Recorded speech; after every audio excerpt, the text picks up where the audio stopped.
to go. Ready? Yeah.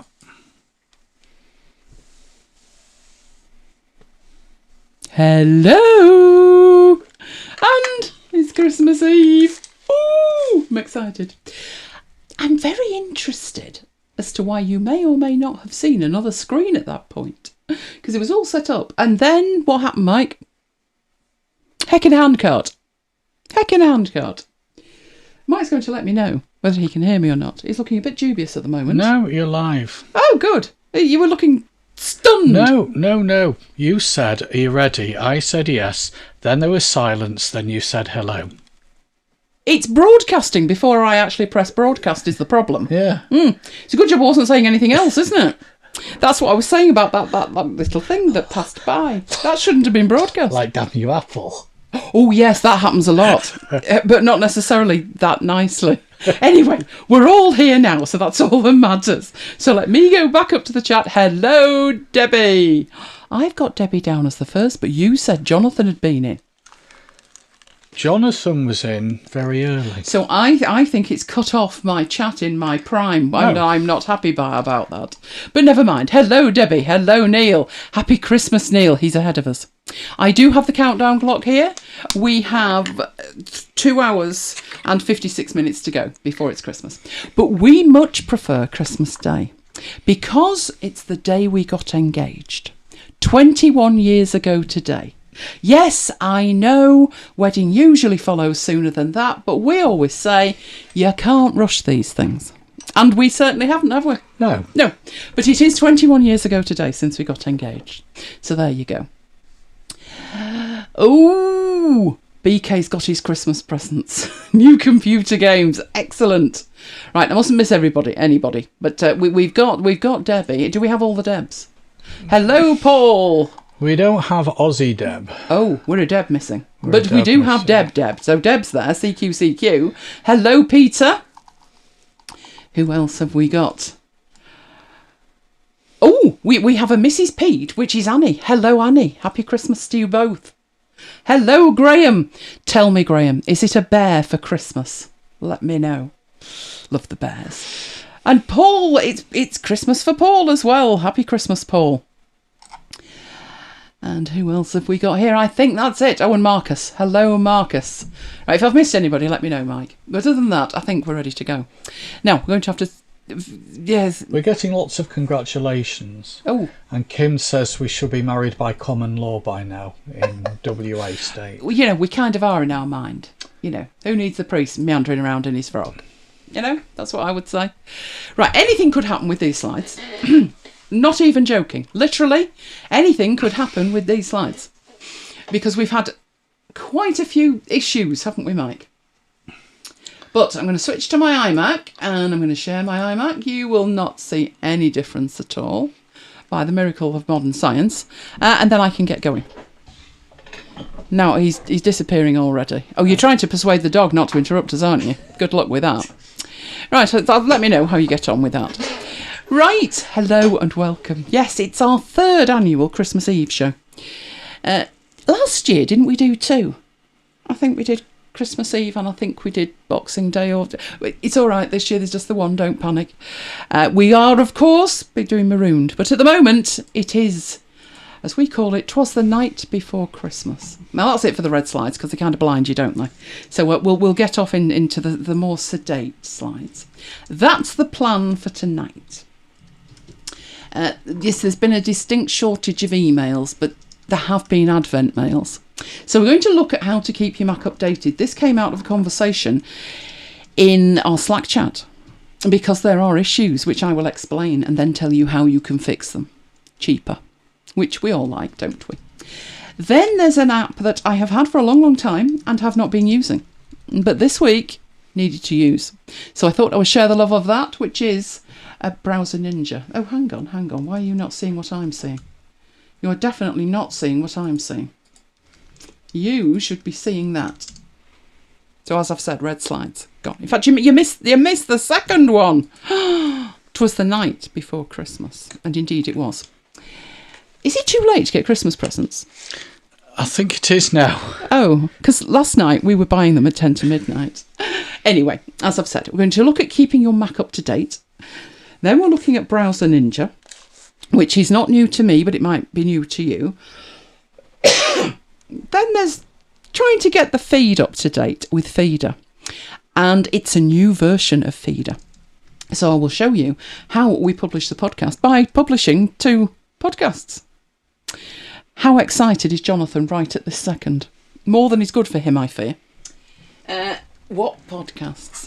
Well, we'll hang around and we'll have a look at that, but don't get excited, Jonathan. Another one that was requested was Dropzone. So we've looked at Dropzone in relation to one specific job, which we call the black hole. But since I rebuilt the machine, I've done lots of different things with it.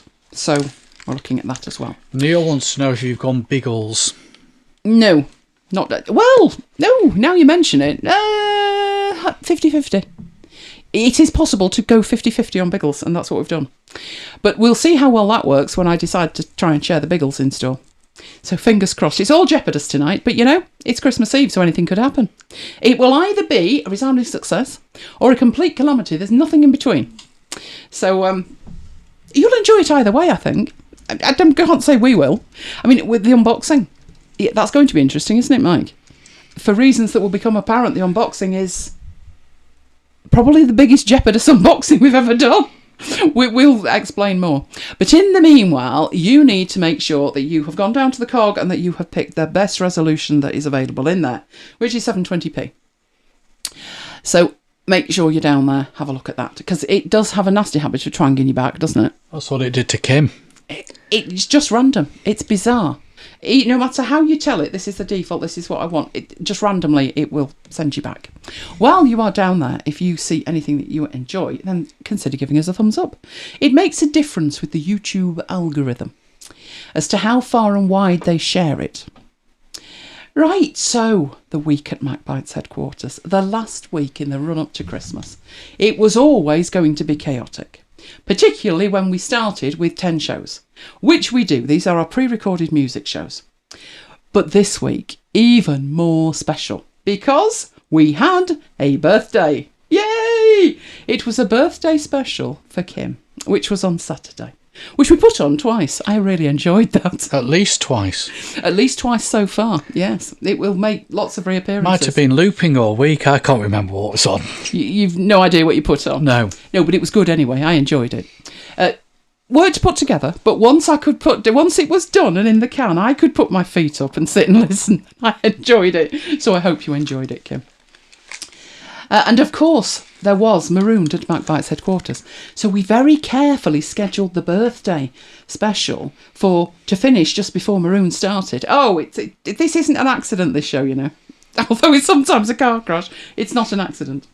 And we then push it because at 8 p.m. on a Saturday, everything happens all at the same time.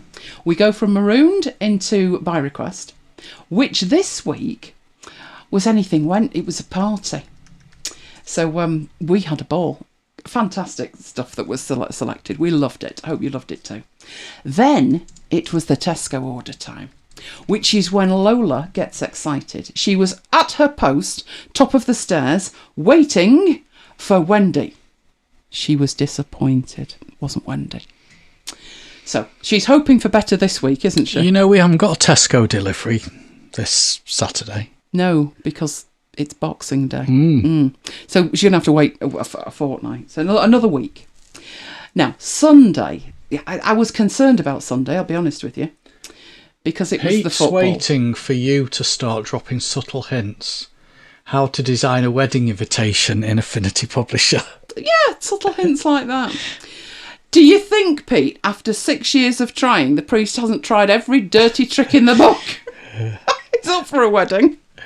Yeah, they can't rush these things. There's no rush, is there? I was concerned because Mike's not had the best of times, have you, with football? No. Not the best of times. But this week, wow. Now that's very important. Not only did they score twice in the first 3 minutes, which, you know, Mike was like, whoa, we've scored first. That's not happened for days, weeks, months, years. But it was Leeds. And they're a bit of a rival, aren't they? Just a bit. A big rival. So Mike was delirious. Lola, yeah, she kind of took it lying down, didn't she? But from where she is, she's deposited all her fur all over the carpet by the toilet to stop Mike trying the toilet trick. So the 6-2 victory was without the toilet trick. She was, however, only resting slightly because there was an Asda order and she needed to vet them on the way in as well. Oh, bless her. Which took us on to Monday. I was convinced it wasn't Christmas week, I'll tell you that. But I did order myself a little bit of a treat. Coming on the back of last week's unboxing, which surprised young Jonathan, was a little toy for my toy, which was my dryer rate. They're amazing. They're amazing. So I might even show you those. They're amazing. And then on Tuesday, once I'd got the markers, do you know what I'd completely forgotten? Yeah. You're going to need something to get that off with, aren't you? So I actually ordered one of those as well. Can you tell it's been Christmas week? It's like, I'm all over the place. Now, Wednesday, there was a bit of an incident, wasn't there, Mike? Doesn't she look so innocent? Sitting there, nursing chicken. Yes. But what you can't see from that angle is chicken was poorly. She took a chunk out of him. Now, it wasn't her fault, according to her. In her rendition of this, it was Mike's fault for having hold of the other end. I went to pick it up at the same time she went to pick it up. And She won. Neither of you came off worse, but poor Chicken Poor did. Chicken, yes. So Chicken now has a hole. I'm contemplating repairing it with duct tape. But Mike's contemplating on letting her have a new chicken for Christmas, but only if she doesn't do that again. Yeah, because that's filthy.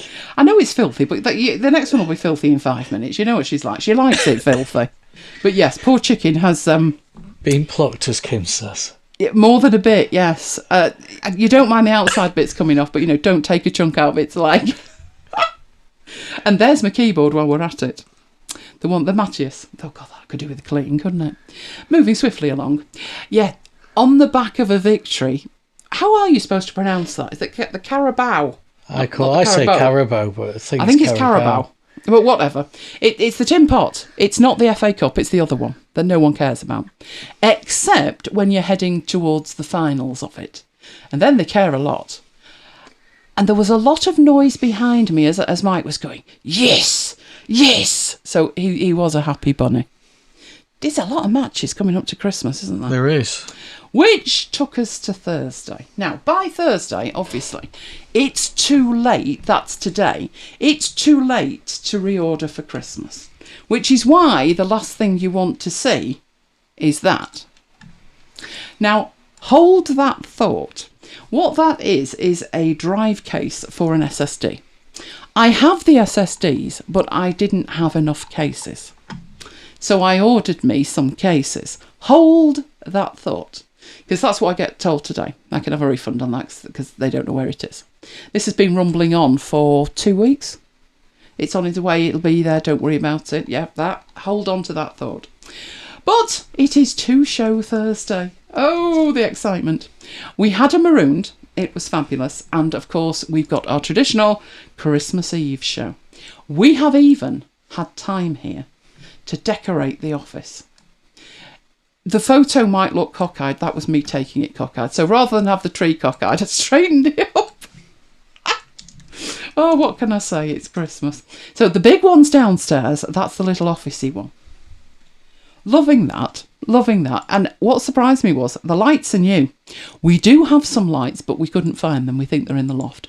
So I just got some new ones. But they're battery powered with a remote control. It's fantastic. You know, I'm so happy. Sit here with my remote control playing with the Christmas lights. I know I wasn't looking up, but never mind. Who cares about the League Cup? It's the only one Middlesbrough have ever won. That's true. I remember that. That is the ornament that we showed you a couple of weeks ago from friends of ours, which was specially made. Zoom into it.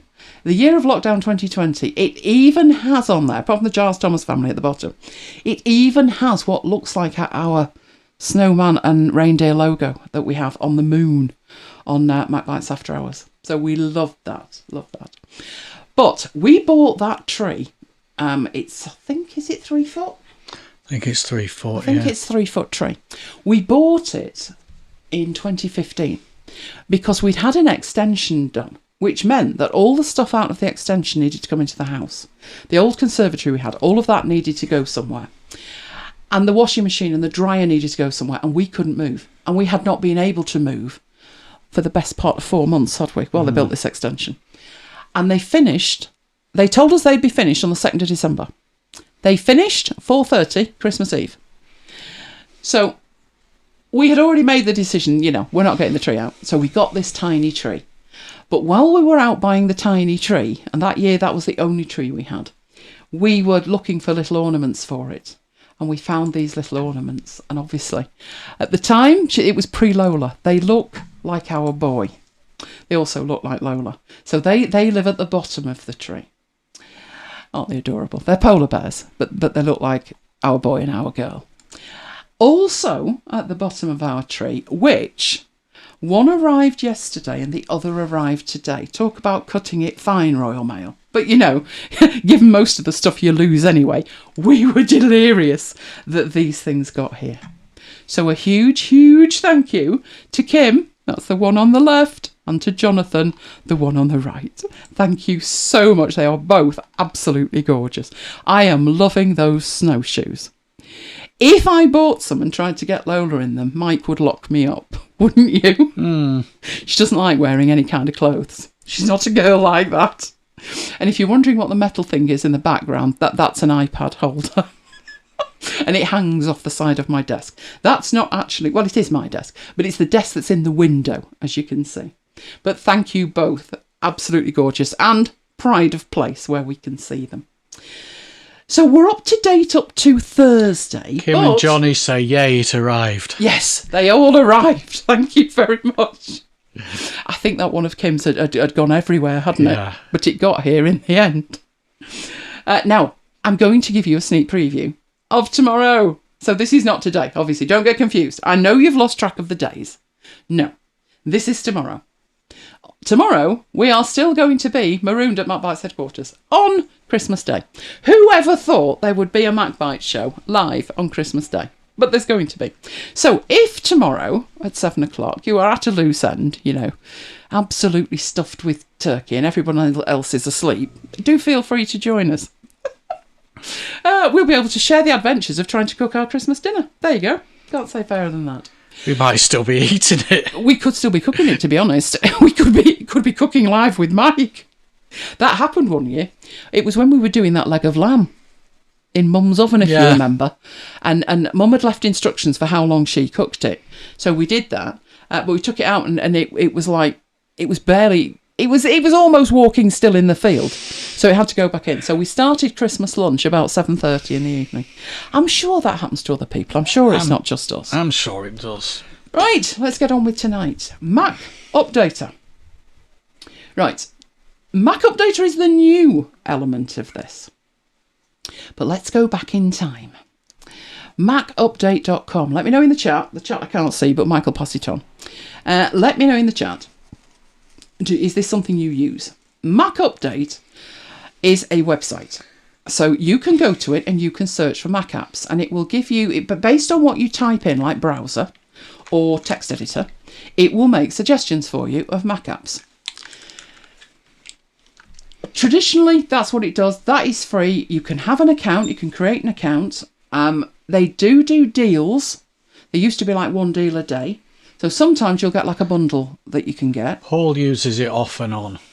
Gone away. I use it all the time, or I have done, or I try to. But there's problems with it.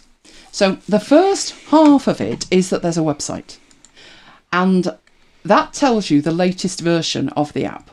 It will give you the change logs, and it's a single place that you can go for all of your apps. But there's another half to it, which is Mac Update Desktop. And that is a standalone application that you download and install onto your Mac. And it gives you the same information that is available on the website, but tailored to the applications that are on your Mac.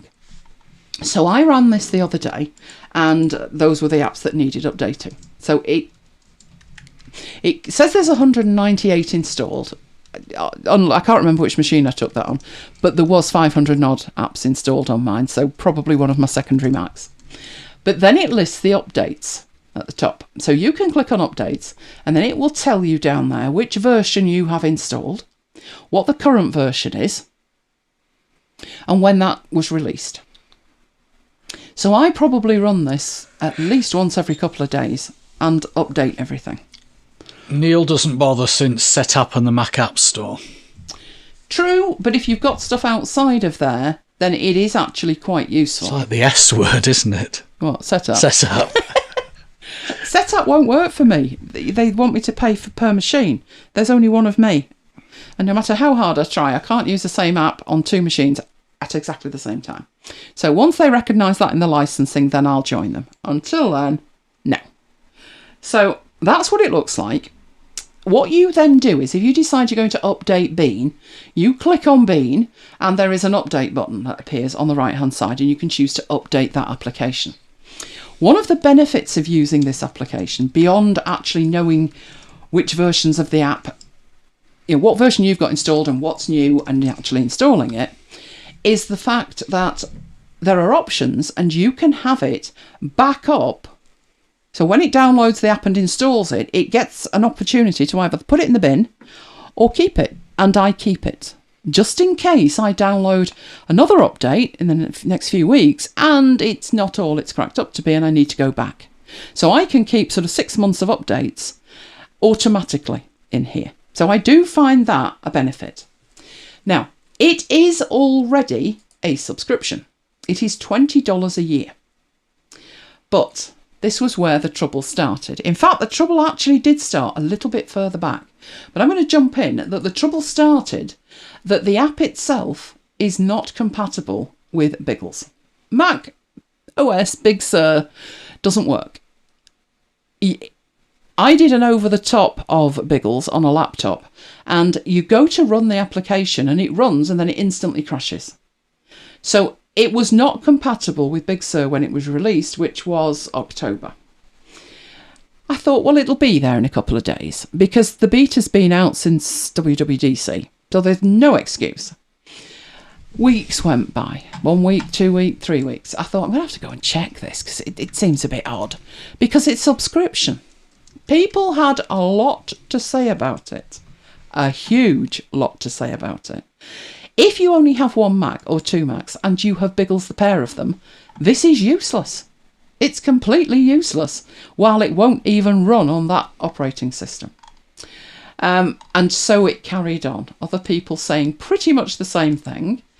Some people were saying that one was good. They should rename it Old Mac Only Desktop. There were lots of people complaining. They are delinquent. They should extend the subscriptions.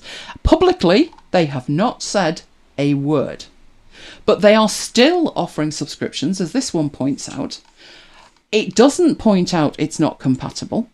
And given what the thing does, which is keep your Mac up to date, the fact it doesn't work on the latest operating system is a bit of a problem. But I said that wasn't where the trouble started. The trouble started a little bit further back than that, which was, even on a compatible operating system, there are bugs in it. And I'm talking serious bugs. There have been serious problems with this app for months. It refuses to scan. It forces you to log out and log back in because it will just hang until you do. Even when you do that, the majority of the time you need to reboot to get logged in again. All of which meant I was looking for an alternative. So you can see this one goes back to December, but this is talking about performance problems rather than the fact it doesn't run on macOS Big Sur. Which was when I found an alternative, which is called MacUpdater. Now the name is very similar, but it's a totally different thing. It is not from the same place at all. This is from a company called corecode.io. And in essence, it does a similar job. It scans your machine and it tells you what apps you've got installed and what the latest versions is, and you can update them from there. What's interesting with it is no registration necessary. You get total privacy. You can just run this app, download and run it, and you don't have to register with it. Now, there are caveats on that, in that it will tell you what's out of date, but may not let you actually update it, because this is a paid for application. But next interesting thing with it, it's a one-time purchase and there are no subscriptions. The price of it is $9.99/euros. So pounds probably in the ballpark. And like it says, if you want to scan applications without actually updating them, if you're happy to update them manually, then you don't have to pay at all. But one more thing. The licensing cost at the minute, it's not actually available for purchase. So I'm thinking, oh darn it, I want to switch. And it's not actually available to buy. The reason it's not available to buy is that they are working on version 2. And they don't want to sell you something that's going to be out of date. Which is very different from MacUpdate's perspective, isn't it? Where they'll say a subscription and then tell you it doesn't work on Biggles. So I actually found access to the beta. So MacUpdater 2 is available now in beta. Anyone can download it and it will update all the apps. So there is a special page on their site for the new version, which is in public beta right now. So what I need to do is get it so you can see one of my machines. Which is going to be fun, isn't it, Mike? Reason this is going to be fun is we've had the devil's own job trying to set up anything here. So I don't particularly need that, but what I do need is that. So let's turn all of that off and get that working, and then I will attempt to switch you, brace yourselves, to a Biggles install. Yes, I have a Biggles install. Not much point in showing you that on a machine that hasn't got an operating system on, that the thing you're trying to replace with would work on it anyway. So this is Biggles. This is me on my Biggles machine. This is my laptop called Angel. So I have here MacUpdate Desktop. It may or may not work. Neil says, is it universal? I do believe it is. It's thinking about it, isn't it? Bless its little cotton socks. Yeah, that doesn't even look hopeful. Like, it doesn't even look like it's going to run. No, it doesn't even look like it's going to run. Never mind, let's go for the other one. Oh, hang on. It quit unexpectedly. There you go. So it takes a long time to actually crash. So it looks like it's trying to do something, but it never actually gets there. So let's try MacUpdater, the beta. Right. Oh, there's another one as well. Let's install the update just for giggles. Giggles on Biggles. There you go. I'm going to need to put my glasses on this. This is much closer to me. Right. I only updated this morning. Ready for the demo, so that one must be out today. Right, extracting update. Right, don't fail on me now. Do not fail on me now. Oh, excellent. Right, there's two ways that this actually runs. One is in this dedicated interface, and the other is you can leave it in the menu bar at the top, and it will ping you and let you know when updates come in.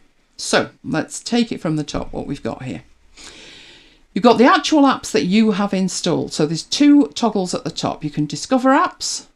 This is you going out looking for apps, or you can look at the apps that you've actually got installed on your system. So you see at the very top, the first thing it's picked up is an old version of DevonThink Pro Office, which was DevonThink 2, which has now obviously morphed into DevonThink 3. I have no intention of updating that on here because it's a per machine activation. Same with Downy 3. So Downy 4 is available. So the ones that are actually out of date completely in terms of big version numbers, where an entirely new version has come out, are listed at the top. But as I say, this isn't my primary machine, so I'm not overly concerned about updating some of these. I do have the new version of DevonThink, Downy, Feeder, Whodaspot, and Pathfinder, and Sound Source. I do not have the newer versions of some of these apps, so I'm leaving those alone. The next grouping of apps it's got is like this airfoil one here, which is I've got 5.9.5 installed and 5.10 is out. So there is an update, but it's not as big an update as the first group up there. So all I need to do is click Update App, and then it will go away, find it, download it, and install it. That one's a bit quirky, because the one below it, Airfoil Satellite, is actually the same application. One's for input of audio and one is for output. But to update it, you do actually need to do it twice. So I will leave that until the first one's done, and then head off down here and see what else is out of date. And Bartender's out of date. So I'll update that one as well. Now, some of them, as you can say, it can't be updated while it's running, so do you want to quit it? So I'll say quit it and start again. And everything has appeared in there. Actually, that's not the best thing I've ever decided to do, because this uses Bartender 4, not Bartender 3.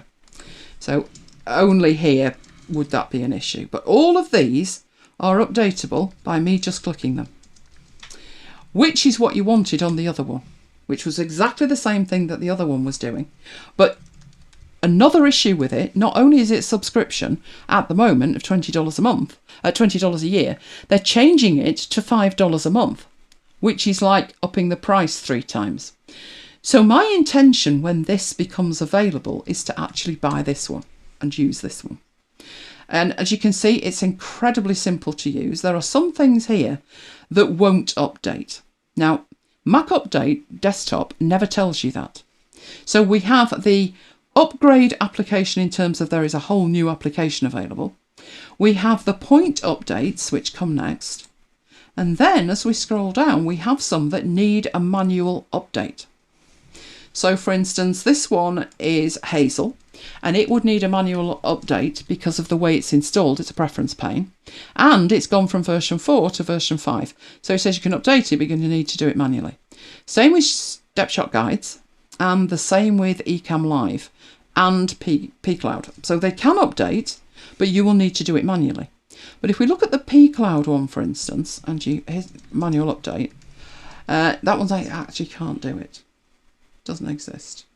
That's interesting. Normally what this one does when it's a manual update, it will let you launch the application and do it from there, or you can open the home page and it will go find the home page and let you download the latest version from there. So it gives you 2 options for that. Let's see what it actually does with that, if anything at all. Oh no, it's thinking about it. It's thinking about it. So there's the actual... why is this so slow on this machine? There we go. That's the beta page, and that's the page, the home page of the app that I'm trying to update. So having taken you that far, there should then be a nice download button that's obvious, shouldn't there? Let's get started for free. Download. There we go. So I can download from there, and once it's downloaded, it will let me carry on. Right. Now Firefox is complaining. Go away. Right, that one that I asked it to download, it's done. And it's finished installing it. So if we go back up the list to that one, it was just above there. Now that one's still there, so what I need to do with that is actually run the same update again. That's just a nuance of that particular application. But this basically makes managing your Mac much easier than if you have to go around and update all of these applications individually. So literally you can click them, we'll update that one, we'll update that one, we'll update that one. Now you can also search for apps if you're thinking is X up to date. You can do it that way and search for it. So let's put in Omni and it filters down to just a batch of applications. I am not on pain of death going to update Omniplan because I didn't buy version 4. They made it complicated, and when you make it complicated, yeah, I'm not buying when it's complicated. I've got to make decisions and I don't want to do that. Oh, we got that one we could update as well. Doesn't like that one. Is that one actually doing it? It's a beta, so sometimes it does, sometimes it doesn't. Another thing it can do is you get to say whether you show all the apps, hide the Mac App Store apps, or hide all the updatable apps. I find this incredibly, incredibly useful. Your mileage may vary. Let me know in the chat. You can decide to ignore applications. So this one here, for instance, this Omniplan thing, I am not going to update to that. I am not. So if I right click on it, you can choose to ignore it or ignore just that update. Ignore it temporarily, maybe for a week or so. So if you know that an update has come out and there's something in it that means you shouldn't update, you can actually choose to ignore it for a granular level of time, which you also can't do with MacUpdate. So that one would be a case of just ignoring that application completely so it disappears. Other ones I would probably choose to update. the loopback one failed. This worked the other day. Don't you love demoing betas on a Biggles machine? I know, no fear. Could you pour me some water out into that thing, Mike? Or is there already water in it? There is. Oh, right. Well, I'll have some of that there while this thinks about it. All right, but this is what happens when the applications come through. Neil says when you do an upgrade, does it overwrite the old app? Yes, it does.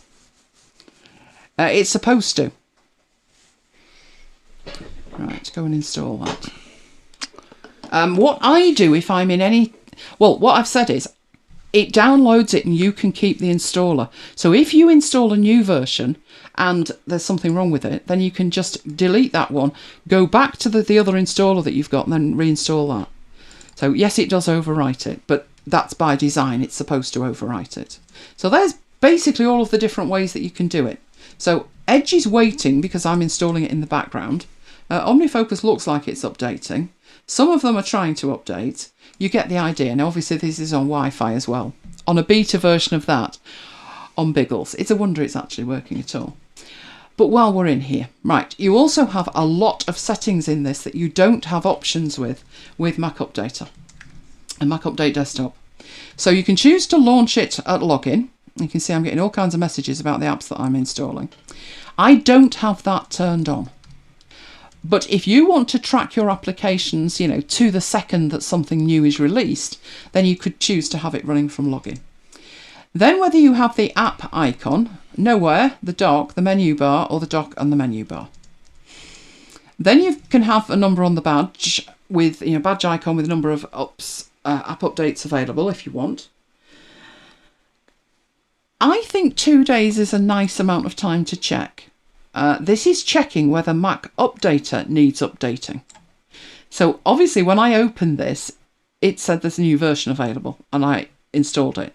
But if you leave it running, then it will check every 2 days or whatever you choose to check in here. So never update or every day, whatever you want to do there. Then you can configure the notifications that you get that you can actually see flying in on the right hand side right now. So you could configure those within here. So what on-screen notifications do you actually want? And I think at the moment pretty much everything's always show, always show, always show. I would probably go for less, but for demo purposes I'll leave all of that alone.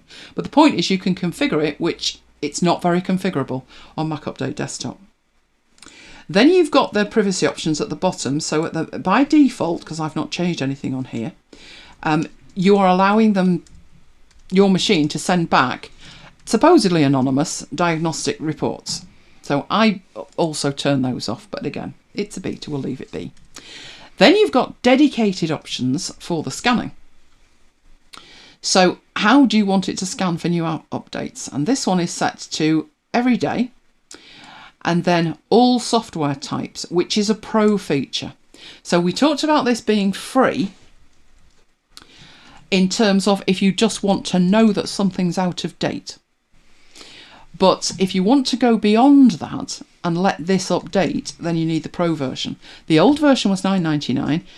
There's nothing out there saying how much this will actually be, but I would imagine ballpark, and they seem very insistent it's not subscription. And given the fact that the other one is about to triple in price, that's good news. Gabe's just asked how much it costs. The current version is $9.99. The new one doesn't have a price on it, but I would imagine it would be in the ballpark of the old one. And I just think they've put a lot of work into this, whereas MacUpdate Desktop hasn't changed in years. And as you saw from those comments that I highlighted, I thought it was just me, because my problem started on one Mac and it was I'll have to log out, then I'll have to reboot. And then it started getting worse with other Macs to the point that I haven't even bothered installing it on my new one. I just don't see the point. I would love to be able to get my hands on this early in January. I'm hoping it's going to be released early in January, and I will switch to this one. They have put more effort into the granularity of the options in here in 5 minutes than MacUpdate Desktop have done in 5 years. I mean, the fact it's there and it sort of does the job is about as near as you can get, but it isn't working well. And I got the email that I know Paul got to the effect of, do you want this? Oh, it's going to be amazing. We're offering you $2.50 subscription. And I'm like, screecher brakes, just a minute. I'm already paying a subscription of $20 a year and it doesn't work now. So what are you saying to me? Do I have any option to stick with what I've got? With it being subscription, you actually tend not to. If you think about it, you are automatically put on the next version because, it's free. It's part of your subscription. So, but I don't particularly want to be put on that. And even if it's $2.50, that's still more than I'm paying, because 10 months at $2.50 is $25. So it's going to be $30 a year, which you're only paying $20. So it's going up 50%. And that's if you're grandfathered on the old price. If you're not, then it's going to be double that. And I can't support that, not with an application that doesn't work to start with. So what I'd be looking to do is look at the features in here that are better, check that it does everything the other one does, and then switch to this one. This has way more options in terms of you can skip it when it's open, you can skip it when this, you can leave it for 7 days. It's all configurable to you. And then when it comes to updating, you can configure which ones you want to be quick updated, whether you exactly what you want to happen. So you are in control, which with the other one, it does one thing when it's prepared to do it, which is it will install a new version of an application over the top of an existing application. And that is all it does. But this has all kinds of stuff on it. They are particularly sharp on the security aspect, which is completely missing out of MacUpdate Desktop. You can't configure anything in the way of security, but in here you can. You can also keep safety backups automatically with this section in the middle, which is amazing. I have to do that manually with the other one. I have it download and I have it store them, and then on a daily basis when something's updated I then move that into my archive so I have a backup copy. But all of that is taken care of in here as well. And if there's a major update, you can rename the app during the update so you keep the old version. So the granularity is amazing. Obviously you need the ability to ignore things. So the ones that I've ignored, you saw me just ignore Omniplan, but I'd also ignored Snagit 2019 and Snagit 2020 because I already have Snagit 2021 installed on here. And I don't want it to keep reminding me that there is an update available to 2019 and 2020 because they're installed and they're activated, so I'm just leaving them be. But you've got ignored updates as well as ignored applications. So ignored applications completely ignores any updates to that application. Ignored updates ignores specific updates to applications that you've decided not to install. But then below that, you've got the opportunity to set reminders for things that you have told it to ignore. So remind me to clean ignored updates and then you get to say. So 12 weeks if there are more than 50 ignored updates. So basically what you're saying with that is ignore it, but once it gets to critical mass, let me know and I'll deal with it, which I think is just so clever.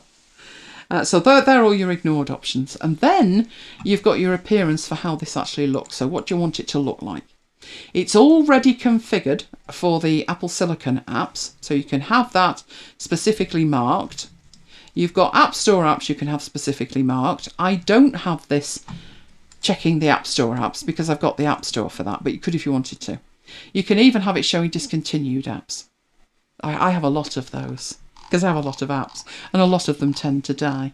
Then you can see what the newest version is and the dates with it, and even tweak the appearance to the degree of changing colours and stuff and the fonts, which is just crazy, but they let you do it. So do it. I have used MacUpdate Desktop probably for the best part of 10 years. Just think of all the money I've given them. It did used to at least work. At the moment, no. Which is why I was actively looking for something else. And then the conversation in Slack seemed I wasn't alone looking for something else. You guys were looking for something else. And this is the something else that I found. So hopefully that will assist you. Let me know in the chat. It's a very, very good option. I wouldn't have thought it was something that would generate a lot of money, to be honest, for the developer. But given the level of dissatisfaction currently out there, with Mac Update Desktop, maybe people will run in droves to this. Because if this was available first week in January, I think it's safe to say Mac Update Desktop still won't be compatible with Biggles. And that will then be moving into the 3-month mark, which is ridiculous that you're paying for a subscription you cannot use. And they're still not warning you. Right, now if I come out of there, yeah, we've done all of that. I did have that somewhere. So yeah, I must have shut it down, or did I put it in here? No, let's not go off into there. Where did I put it? Did I hide it in here? That's looking hopeful, isn't it? No, I know what that is. Did I put it in here? I honestly can't remember. Because I bought Bartender, you see, and everything's neat and tidy now. Whereas before it wasn't. So let's see if we can get that. Let's put the icon in the menu bar. You're going to let me do that? And if you do, are you going to automatically hide it? Let's try and find it. One password. I'm trying to check. I know what all of these are. Ah, there we go. There it is. That's what it looks like when it's in the menu bar. So you could actually have that there, everything up to date. So you'd have the little icon, but you wouldn't have the numbers. And then this would run in the background and it would check every time you know, on the schedule you told it to check. And it would pop up and you'd see there was 1 or a 2, and then you could go in and you could actually see it. And you'll notice here you've got a difference between upgrade the app and update the app. Upgrade the app means that there is a paid upgrade involved, and update the app means that there isn't. So something like Carbon Copy Cloner I could actually do from here, or some of the others. But these are going to be a paid for update. So what it would probably download is the trial version for you. But at least it separates out the two. So you don't just think, yep, that's fine, update, and then realise that that was actually a paid for update. So you could choose to have that displayed in the menu bar. As you see, I have a very, very minimal menu bar. In terms of, there are actually 2 icons I would like to get rid of there, and I can't. But one is Bartender. I have the clock, so that's running all the time zones that we know people in. And then you've got your, whatever that one's called, the notification centre and the control centre. I only wish I could get rid of them. I really do, but I can't. So that's why I have Bartender. So I don't think that's something I would have in the menu bar. But I may have that hidden away under Bartender. That might be an idea to remind me to go and do it. But that is MacUpdater. Who's interested in that? Quite a few people interested. Neil, Kim, Johnny, Peter. Kim says, does it take a lot of RAM because she's running low? No, I don't believe it does. Let's have a look. See, it started its scan there. Let's do an activity monitor and find out. Oh, this annoys me now. Right, I've got lots of other stuff running. That's running a scan and it's using 3.7 CPU at the minute. But that's dropping like a stone. So no, it doesn't use much at all. Memory-wise, where are we memory-wise? Not much. Not much is the answer to that. So a lot less than Dropbox is doing absolutely nothing. And iCloud. No, that's Cloud App, not iCloud. No, I mustn't be disparaging to iCloud when it's not. But something like Firefox is going to use like 10 times more. So not much at all. I think you'd be okay. But what you could do with that is just, add it to your daily routine. At the end of the day, just run an update and see if there's anything there. So I don't leave MacUpdate Desktop running all the time. And I don't particularly think I would leave this running all the time. I need to be able to control my machine probably more than most people, because if I'm in the middle of recording a video and I'm on a roll, the last thing I want is it to go off on a frolic of its own doing an update. So I don't have anything like that running. But I will then at the end of the day go through a checklist of, have you checked this, this, this and this. So it'll be checking the App Store, checking MacUpdate Desktop, only now this will be MacUpdater, and anything else that I choose to check on a manual basis. And it's on a checklist at the end of the day. Now, for instance, it's found an update for an app, Desktop Presenter. A Desktop Presenter is what is enabling me to share this Biggles machine with you when it's not the Mac that I'm actually broadcasting. So if I were to try updating that now, that would be a really, really bad idea, wouldn't it, Mike? Everything would just disappear. So I would choose to ignore that one at the moment.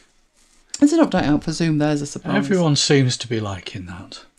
I think that's a very, very good thing. So what I'm going to do here, I need to get this off my desk now. So let's get rid of that. And then I need to get back to where we were before. So I need to share a different screen with you, which is that one, which is where we were. All right, we're going into something new. Hang on. Need to be over there. Browser Ninja. Joe, I'm not enjoying the fact I can't see the chat here, Mike. You're going to have to relay this. I can't see a thing at the moment. I will relay what's relevant. I'm just pondering why I can't. I've had to, there's fun and games with this setup over the last 4 or 5 weeks. So basically, I'm working like with a reverse negative. Everything had to switch. It's a long saga beyond MacBites in the 55,000 part epic that will be. But that's part of the reason that I've ended up where I am with this, which is Browser Ninja. Right, Browser Ninja is an app that I have had for a long time, but I wasn't using it. So let's get the sad sorry tale of why I wasn't using it and why I'm using it now. Right, I have a lot of browsers. If you know me, you will know I love my browsers. They are all installed and more besides. You can never have too many browsers. As I find when I go from one browser to another with like, that's not working properly, that's not working, I could do with a sidebar. Traditionally, my browsers have been Netscape, Internet Explorer, Opera, Safari, Chrome, Firefox. Those have been my primary browsers over the last 20 years. But all of the others are installed for a purpose. So from the top left, that's obviously Chrome.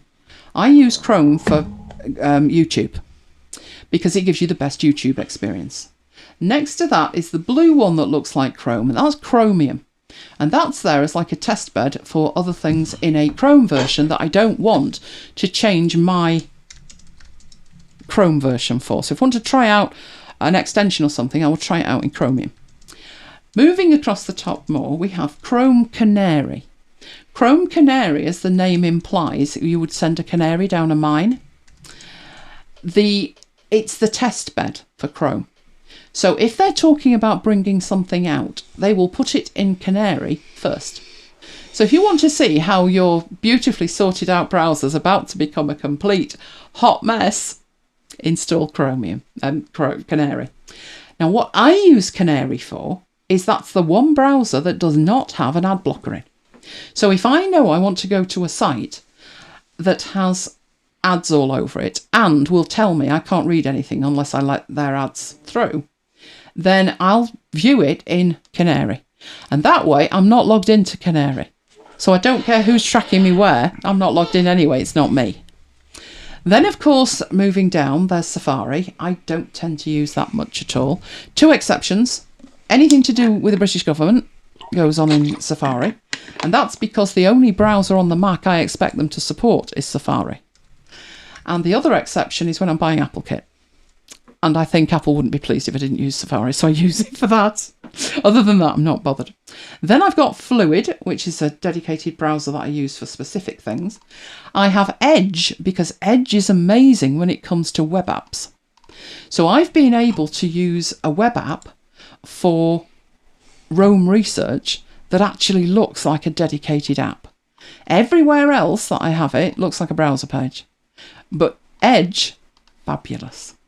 Opera was my favourite browser on Windows, and the only reason that I don't use it on the Mac, and didn't do from the very start, is the buttons are reversed.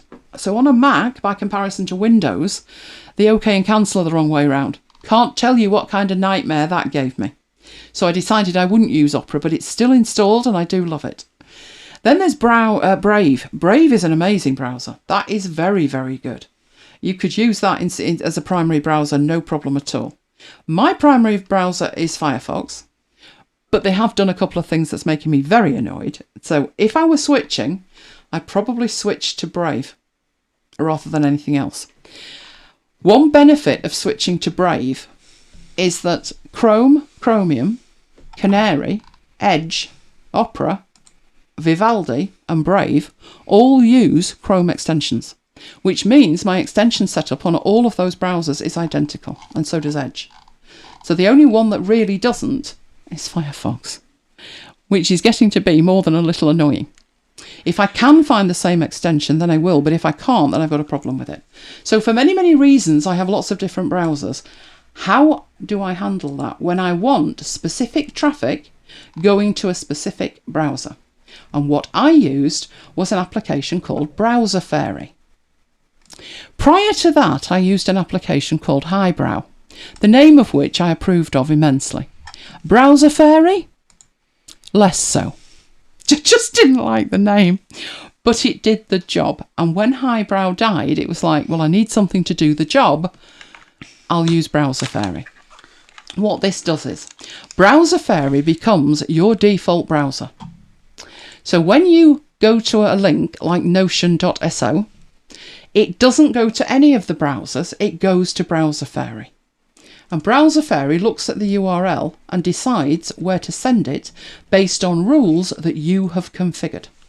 And if it's a Notion link, I want it to go to Vivaldi. Another one that I have is 9to5Mac, who drive me mad on a regular basis. You cannot view their content without viewing their flaming adverts. And it goes to the other browsers and the ad blocker catches it every time. So what I decided to do was pick a browser and not have an ad blocker in it. And the one that made most sense for me was Canary. So now when I click on a 9to5Mac story, it opens up in Canary. And I'm not prompted or bothered with it at all. So all was well in my world. Guess what happened next? I think this should go out as a competition question, Mike. Go on. Yeah, what happened next? Why, apart from the fact that the name was absolutely ridiculous, what could possibly have happened that would have me switching to something else? Did I actually tell you, or was the air just blue and you just twigged there was something going on that, you probably shouldn't mention? Probably the latter. Yeah. But can any of you imagine what might have happened? It was actually the word of the year last year. I know. I know you know. Because the air was blue, wasn't it, Mike? I know you know. Right, I can see the chat now. Fabulous, I've got the chat up. Do any of you guys know what must have happened? Right. Johnny says it looks like a good app. You're about to burst his bubble. I am about to burst your bubble, Jonathan, but Unless it's on setup. I don't think it is. No, the unthinkable happened. I got a new machine. I went to install it. I did what I always do, which is sit there and think, Browser Fairy, I hate that name, but never mind. Got the App Store up, went to it. Browser Fairy 2. I thought, why didn't they tell me there was another version of Browser Fairy? I'd have bought a new version. Icon's much better. Loving this. Okay, go in. Aha! Oh, no, Paul, it didn't lose my configuration. I was even prepared to reconfigure it. It was worse than that. It had gone subscription. I kid you not.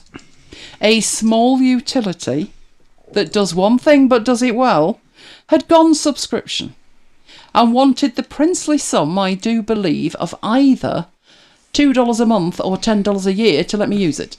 And I thought, you've got to be kidding me.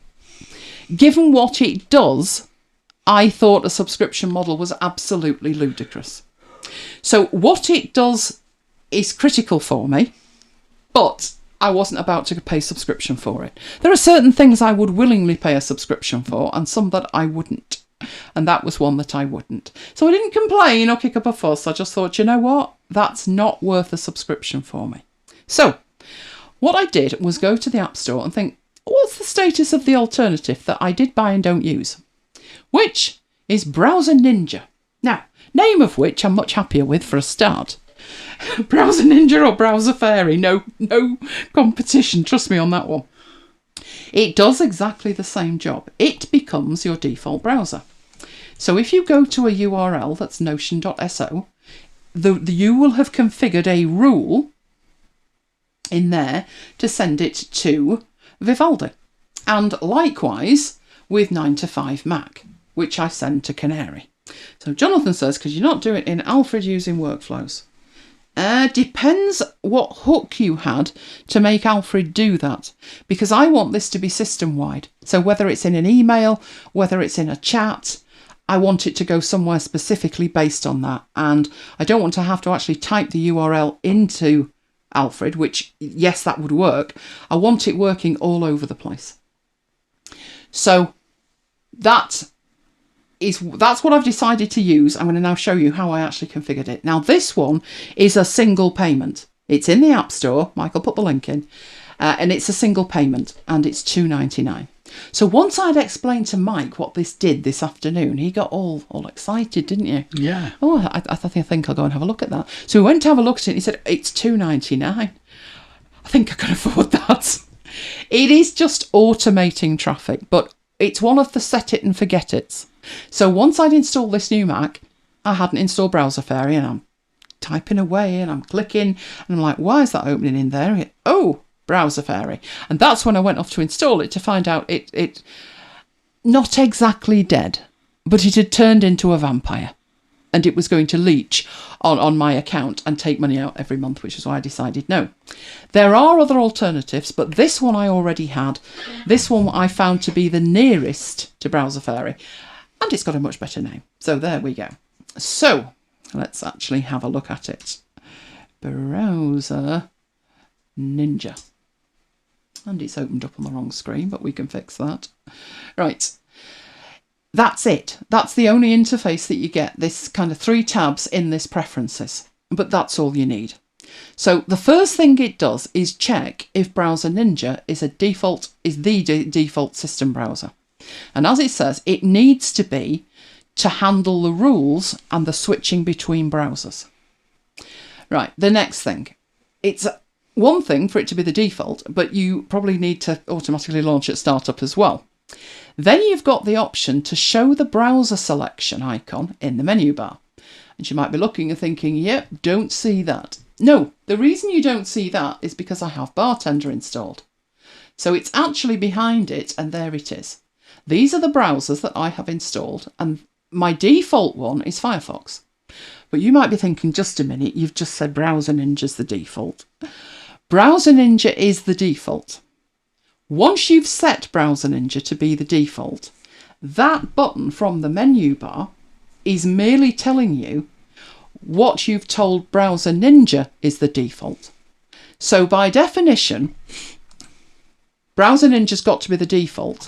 But once you tell Browser Ninja any link that comes your way, send it to Firefox, then that is the default browser. It's transparently going through Browser Ninja.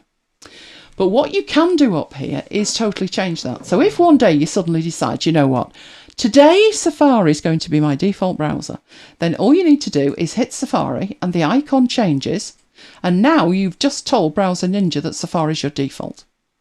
So it can work really well if you're trying to test something and you want something to be your default browser, for 2 hours. You can do that.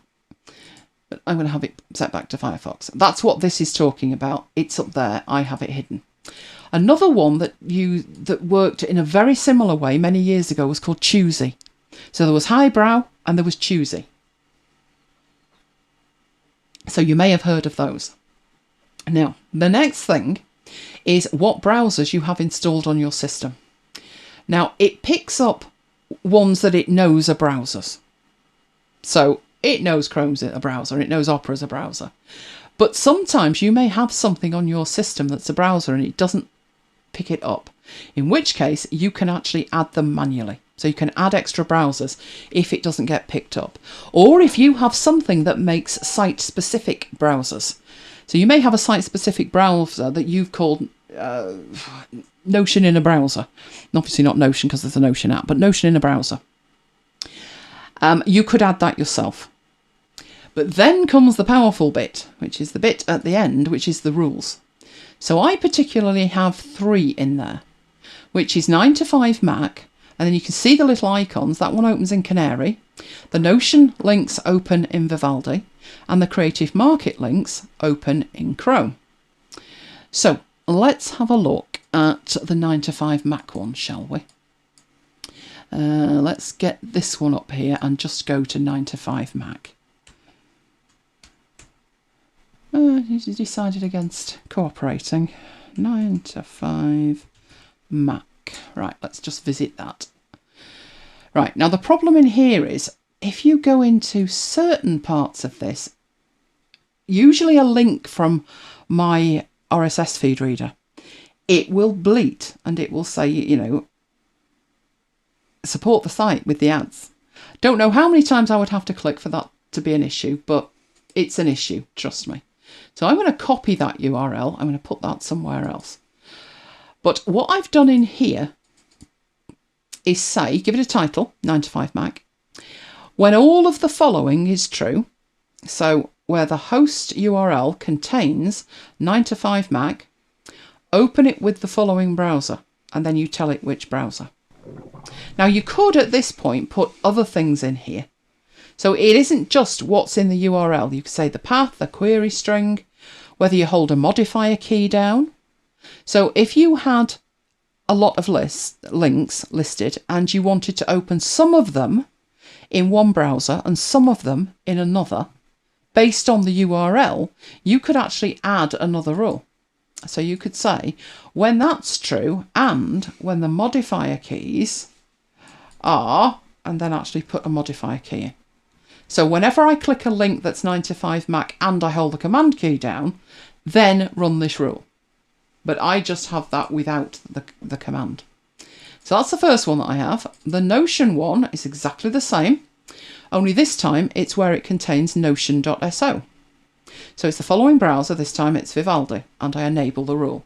If you want to disable a rule but not delete it, just take the tick out of the box.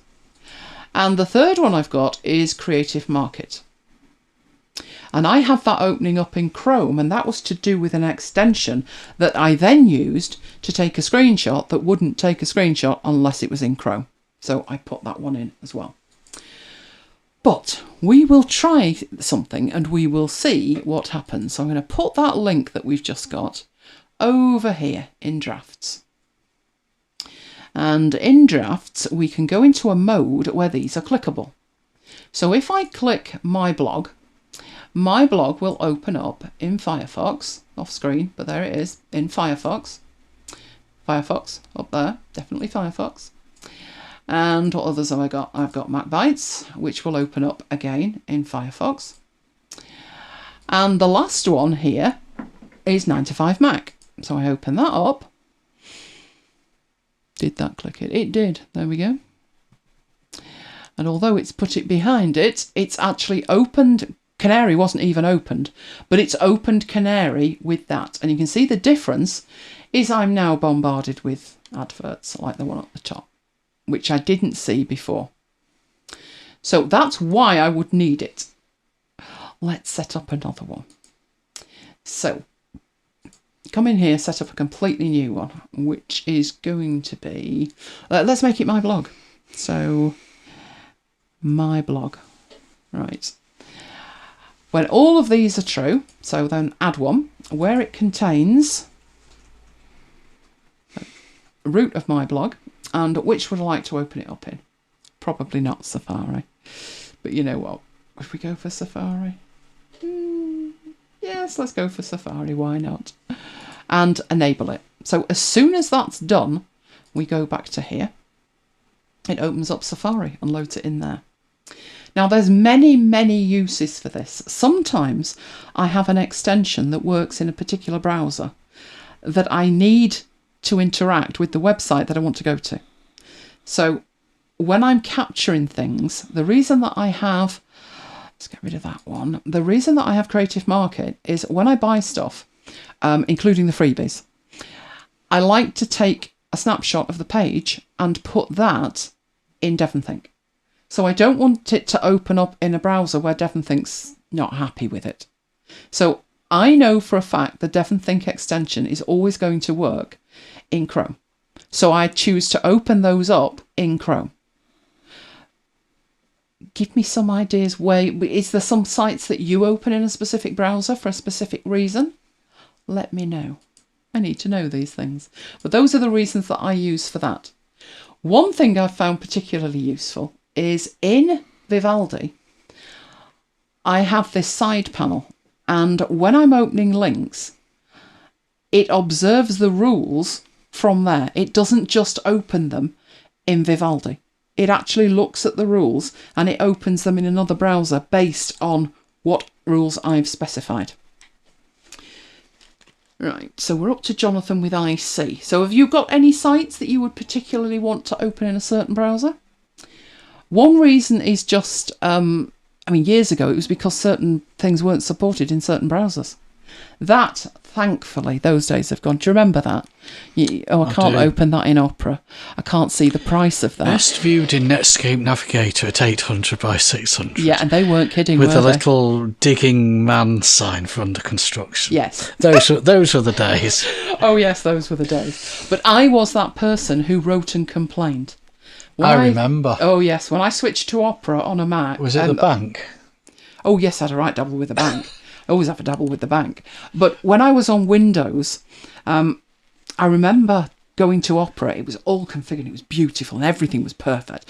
And you'd go to a site and it just wouldn't show it properly. So I would still be going. And I would be telling them about it. I'd be saying, you should be supporting it there. Because it's not just accessibility in terms of my preferences. It's accessibility in terms of somebody may have a special browser for accessibility, something like JAWS, and want something to open in that, or need something to open up in that. And that's what Browser Ninja and Browser Fairy, if you want to pay per month, actually do for you. There is another one that I found, which was Open Links In, I think it was called, Ollie.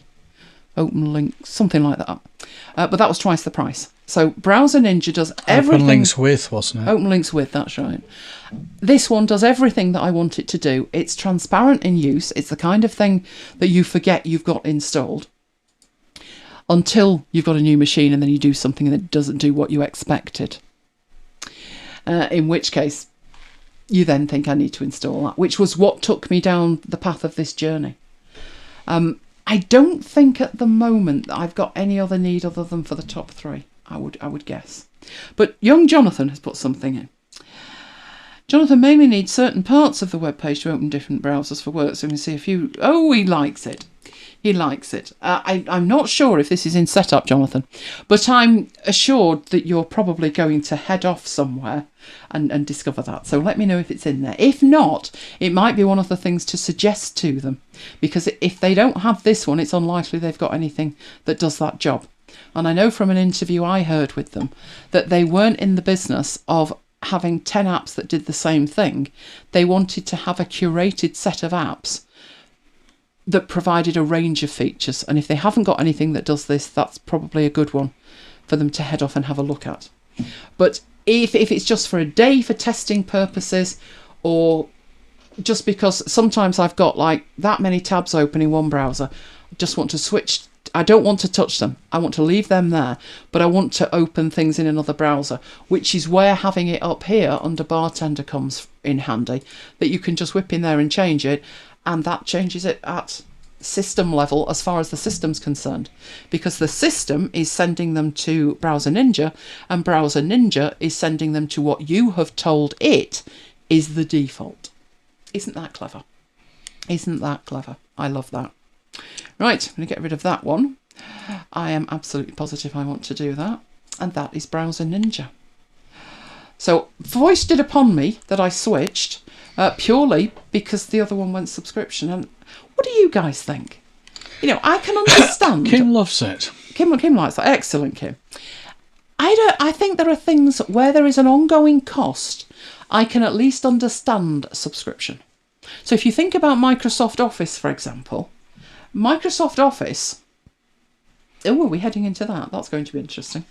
Microsoft Office, for example, has an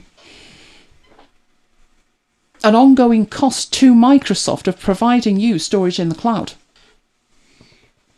But that doesn't. That is the same app whether you buy it as a one-off or not. And that didn't feel right. Didn't feel right. I want the same functionality, but if there's another app out there that did it, then I will go and I will get that one. So I think Mike might be tempted to buy that one. It's things like banking, if you think about it.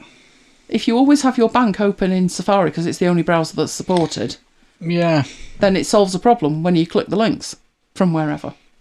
Right, another new application. Who has the need to publish an RSS feed? Let me know. It doesn't have to be a podcast. You could be publishing articles or even your blog. Obviously for us, it's podcasts. Now, I'd love to tell you these podcasts were edited, but they're not. But hey, let's see how fast we can throw a podcast together. I've got two. I have got Today's Marooned, and I have Young Jonathan and Young Jonathan's podcast. And they're not yet published. So let's do that with the new version of Feeder. Right, Feeder is the application we have used to create our RSS feeds for years. You will notice there is only one in here at the moment. Yeah, because I've not transferred the MacBites one because this is a new version. Now, the old one was fabulous.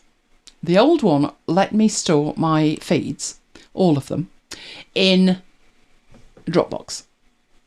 So they were, I think they were sim-linked, but they were in Dropbox, which meant I could access them from anywhere else as well. The new Shiny comes out. And the new Shiny comes out. Johnny says, now I know why it hasn't appeared yet. Because you had to witness the moment, Jonathan. And Kim wants a lat key. Mike can make those, Kim, if you trust him. Yeah, let's not go there. No. The new Shiny comes out and I got very giddy. And it's very pretty. So you can see that you've got... That one was published yesterday at 9 o'clock.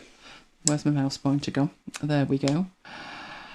And it was 1 hour, 2 minutes long. 60 meg. And it was called Dr. Blair's Euro Club. If you were there, you will know why. If not, don't worry about it. But if you know what a lady pipe is, you're very close. Very close. More cooking with Mike. Yeah, be careful what you wish for, Kim. So it is very pretty, but they have added what they think is a fabulous new feature, which is your feeds. They're in iCloud. And I'm like, okay, how do we make them not in iCloud? After much playing around with it, I thought, you know what? Either send a support ticket in and wait 3 weeks for an answer, or just buy the thing. So I just bought the thing and the feed's in iCloud. And if I have any trouble with that, I will then deal with it. But one of the things to think about with this is, to me, an upgrade means you don't take away a feature that was there. And they took away my ability to have it where I wanted it without a whole lot of grief. But in compensation for that, it is the new and shiny. The other thing they made a difference with, can you publish RSS feeds to WordPress with Feeder? As long as you've got the ability to have the information for where to publish, you can send it wherever you like. That was the second issue. So we used to have 5 feeds in here. There's the Marooned feed, and then there's 2 MacBites feeds for the M4A and 2 MacBites feeds for the MP3. There are 2 live feeds and 2 test feeds. So how that used to work was, obviously I have to publish this somewhere. And the somewhere that I used to publish it to was set in the publishing in here, of all my settings in there. So in the feed, I have to put my options in and tell it where I'm going to publish it. So in Jonathan's case, that would be like WordPress. Can I send this to WordPress? Right, well, that was good as far as it went for this one, which is MacBites FM. But all 4 of the other feeds published to macbites.co.uk. So logically, I only needed 2 publishing servers. 3 at most. 1 for the real one for the test feeds, and 1 for MacBites FM. And in here, taking that away. So now I have to set things up 5 times. So there's 2 issues with this brand new version that, as far as I'm concerned, not exactly an improvement. But it does the job. I know that because it's done it. So this is what actually happens at publish time with this new version here. Now, first thing I'm going to need the show. And obviously the show didn't finish till 8 o'clock today. Have I edited it? No, I have not edited it.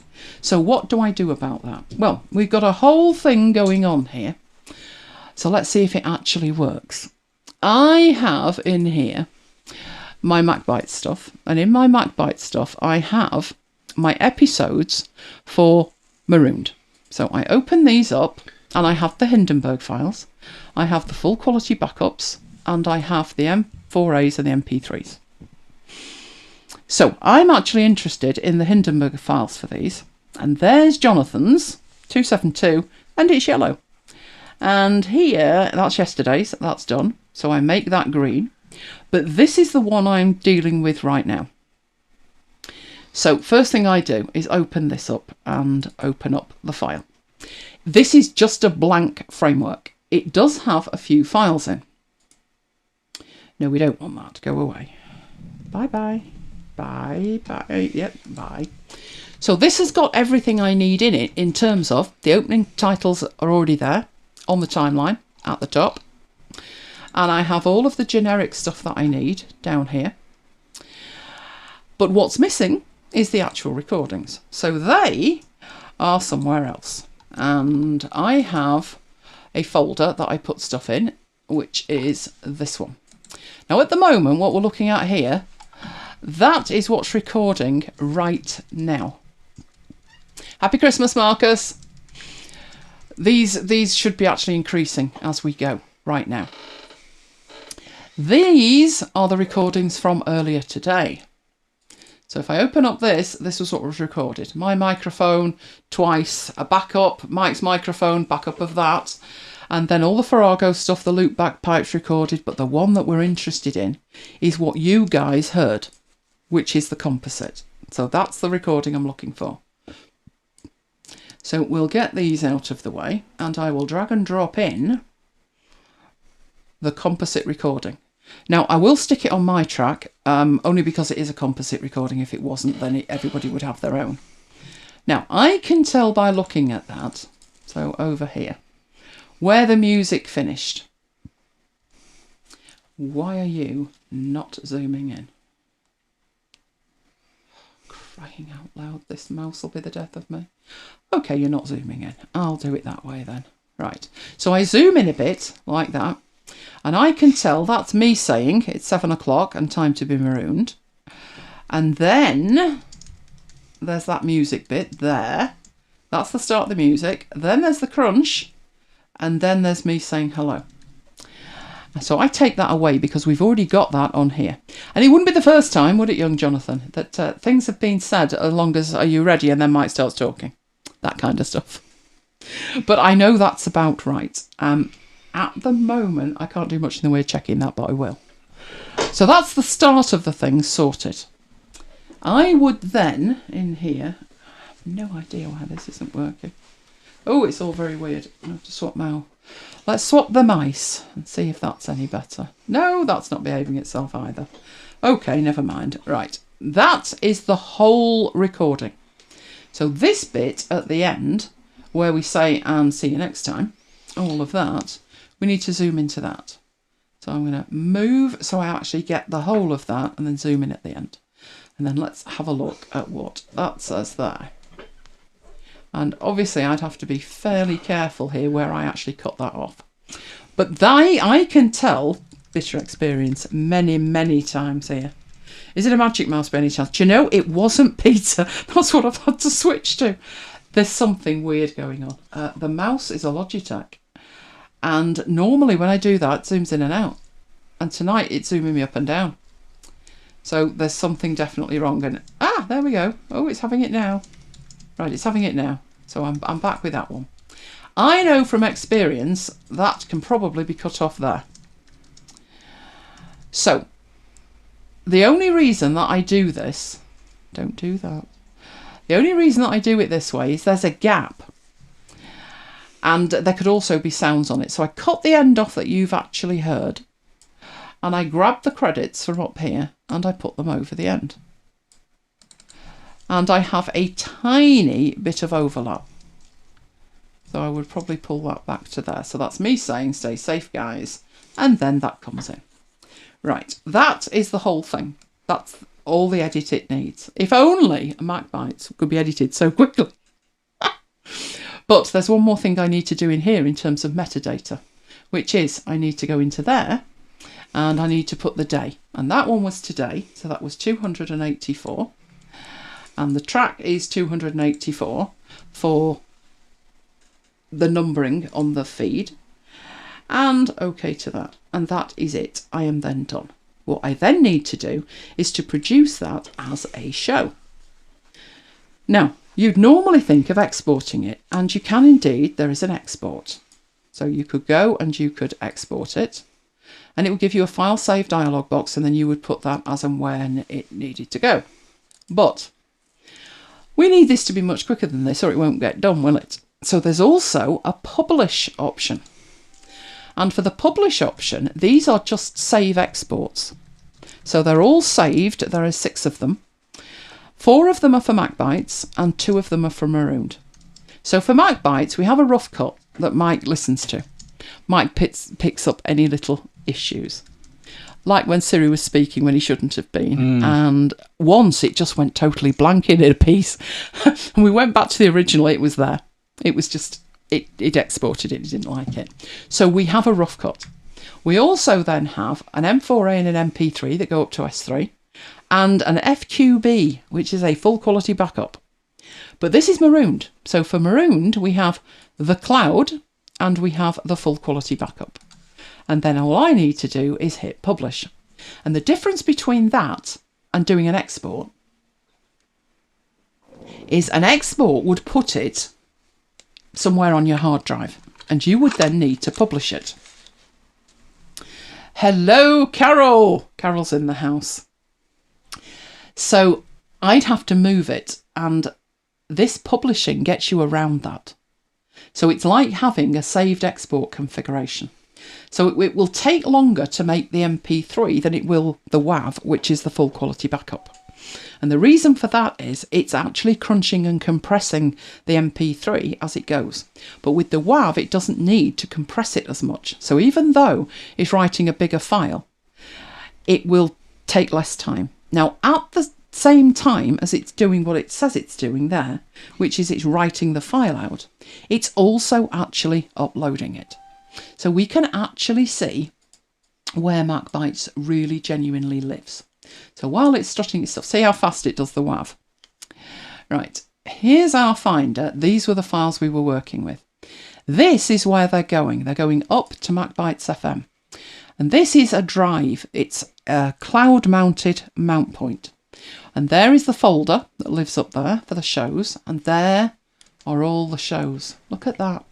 All the way back to episode 1 on the 16th of March, 2020. Every single day since then. Look at that. Right, that one went up yesterday according to that, and that one. So at some point in here, 84 should appear. In fact, it should be there already, but hopefully it's going to appear. Because I did put a tick in a box. Come on, don't make a liar out of me. There it is. There's 84. Now, it's there, but I do need to do one more thing with it. Which is, when you click on it, right click, again, it's having a little bit of think about it. That's probably because it's newly up there, it's having a wee Johnny says 4-digit padding might not be enough at this rate. Do you know, I actually thought that, Jonathan. I did do a quick calculation and think, when would that be? Because I thought 3 would be enough. I'm so glad I went for 4. Right, so once I've do my right click, I've got these options here, which are only here in Finder because it's Amazon S3. And I need to make this public. If I don't make this public, we'll get an error that it's private, it's locked. So I will choose to make that public. For good measure, sometimes I need to do that twice, but I think that's just, you know, I think it's mail and in a mood. So it's done. So that one's then public. Right. The next step after that, so we're finished at this end, all is well and done there, so I can close that down completely. That takes us back to here. I then duplicate the last show and I open it up. And that is not what I want that to do. I need that a little bit wider so I can see the end here with the show number here. I start at the top. And I make sure that I change the 3 to a 4 everywhere that needs changing, including here. And we'll make that 10 o'clock. Right, now, at this point, not only here do I need to change that to 4, but I need to go check what we called it, and that would be in Vivaldi. And from memory, I think Mike was being rude when he put the name in for this, weren't you? Let me have a look what you called it. Marooned. Right, so I'm on the other monitor going to 284. So let's bring that on this screen. There it is. Bras and Babs. Oh, yeah. Yes, it's all come back to you now, hasn't it, Mike? Bras and Babs it was. Right, so that's where I get the name from. All of this is pre-configured apart from the duration, because that's how we manage them. So let's get that out of the way. Right, so that was the title. So I would paste that in there. I paste it down the bottom where the name needs to go, and I paste it in the episode summary. So those are the 3 places that needs to go. Then I come back up here. I'm not going to be worried about the episode duration. Just so you're absolutely clear what I'm doing. Doesn't matter what you put in there. That will fix itself in a minute. The thumbnail artwork is usually the same. In here, I need to change that to the new episode, which has a length down here in seconds. So I'm going to fetch them from the web. That number will change, and this will correct itself as I read them in from the web, which was why I made it public at that point. So it was 56 minutes 54, and that's what that is, like that. Marooned is such a COVID time capsule. Can you imagine? Looking back on it, it absolutely is. Lady pipes is the number one thing I think at the moment. So I then give that one quick eyeball check. So show number, date, show number, and is that right? And at that point, I'm good to go. So I save that, and then I hit publish, and up it goes. And that is now live. You would imagine that's enough, wouldn't you? Not quite, because it's live if you're subscribed. But if you went to the website, it would not be live. This is the chat here tonight, so let me get another tab and let's go up and actually have a look at it.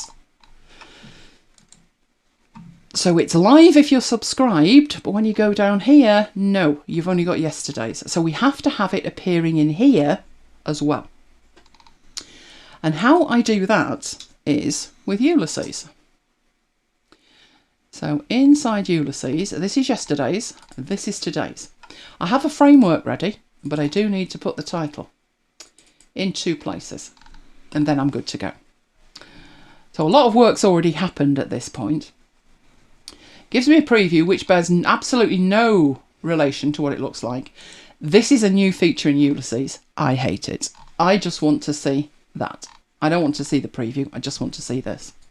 Right, it's going out at 10 o'clock on the 24th. And down there, I just need to delete the fact I don't want 3 minus signs, one after the other. But that's the only difference, only change I need to make. And then I publish it. And that is what puts it on MacBites FM. There it is. It will play. We go back over here, do a refresh. And there is 284. So that's the principle of it. It's alive. Then we need young Jonathans, don't we? So go all the way back to where we need to be. Right, and I've also got a graphic somewhere, so I need to make sure that I've got a finder window while we're at it. Let's get a finder window up. Where have you put that? I see no finder window.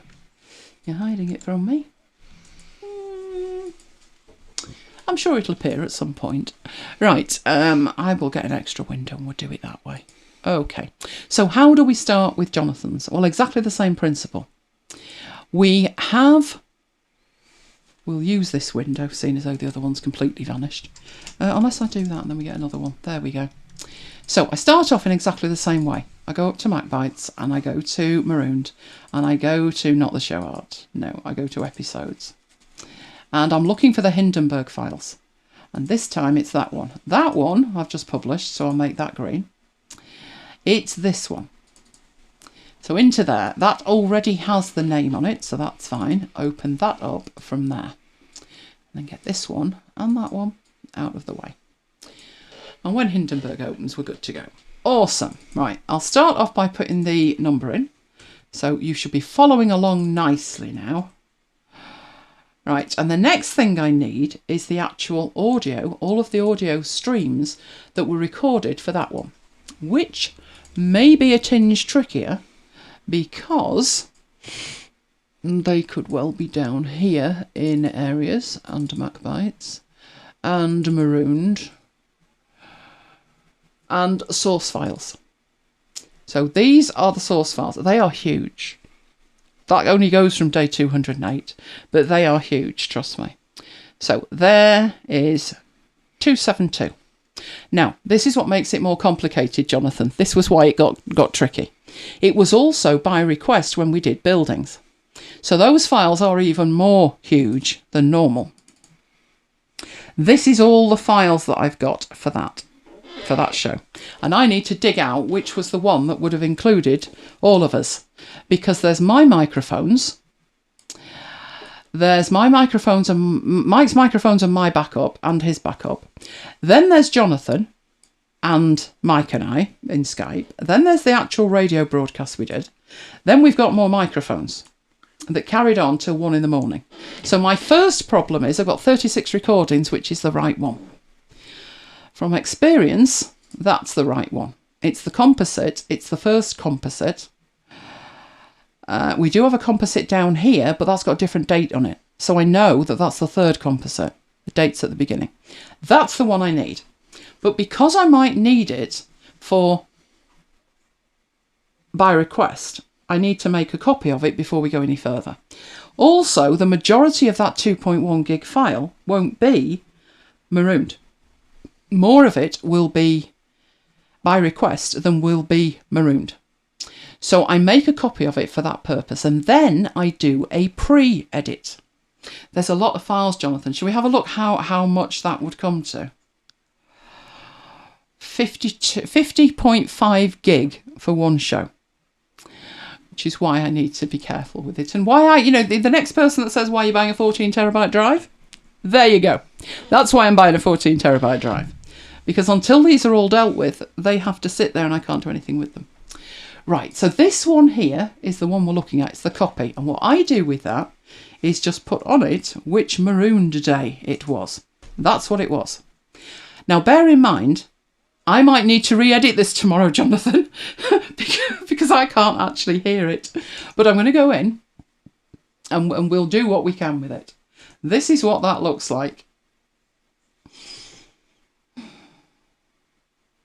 Now, I can tell by looking at that exactly when Jonathan started speaking and exactly when we came out, because songs tend to be very square. So all of this bit here is songs. They're very square. Jonathan speaking will be in here, Skype being louder, but that'll all be taken care of in Hindenburg. But I would start by taking off that. I'm just deleting it because we only really want the marooned bit, which is this bit here. I'm now pondering how I can actually edit this properly. Johnny wants to know if you delete the original recordings when the shows are done. Not yet. I have... An average show is about 8 to 10 gig. A weekend show on a Saturday is, as you've seen, about 50 to 55. And I haven't deleted anything in the last 284 shows. This is why I got that 14 terabyte drive. But I think eventually the backups could definitely go. And just leave you with the composite source. And if you wanted to keep the individual tracks, then you could do. But that's my starting point. The next thing I then do is make sure that I can top and tail it properly. And if you hear drawers opening, I'm looking for the remote control for the speakers. Because I think my speakers are open. And if they are, we'll get some feedback. So let's try that. Are you on? Hello, hello. Oh, maybe I didn't. Maybe I actually turned it off. Well, let's leave that on a bit and I'll put my headphones on and see where we're at with that. Might actually be able to edit this properly. But let's see. Let's see. Right. There'll be 2 points that needs editing. At the beginning here, when I start talking and there's music.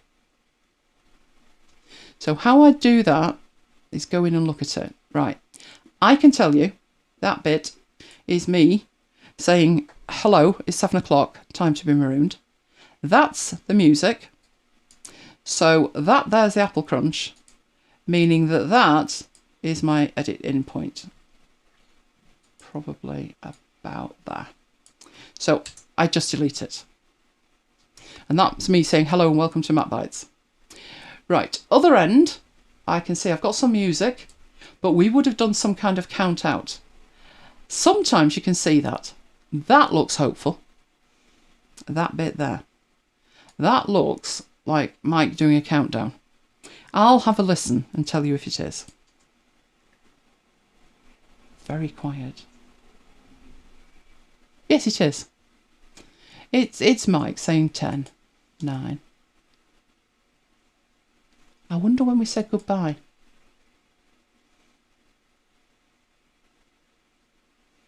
Somewhere here. 40 seconds. All right. That there is me saying, but we're still here. So that's the out. So I would take that to the end and delete it. And that is now the middle bit. It needs the top, it needs the tail, and we're done. And Jonathan's there. So let's whip that back up this way. And hear how loud Jonathan is. Looks much louder than me, doesn't he?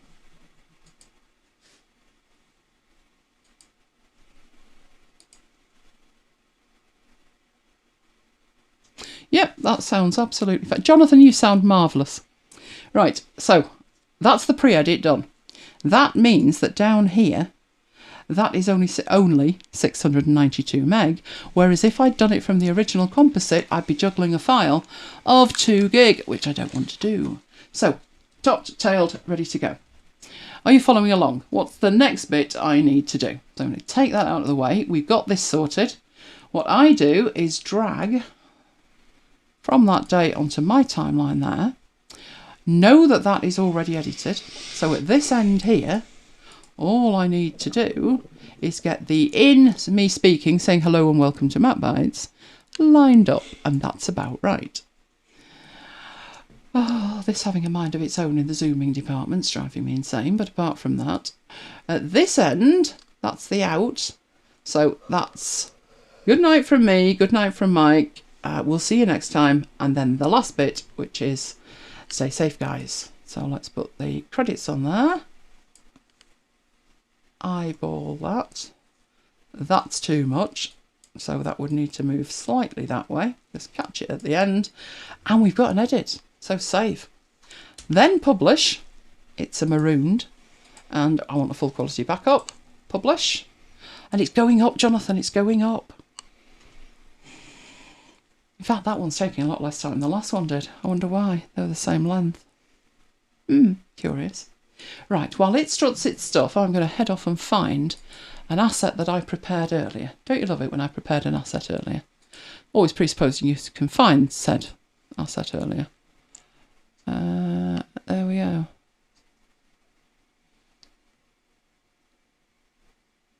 Yep, I've got that right, I think. Okay, so we're waiting for this to publish. Once that's published, I need to do the preferences thing again. Make sure that it's actually get to it. How belt and braces go. Oh, absolutely. So I probably will delete some of the originals because some things like the Farrago bit you probably won't need anyway.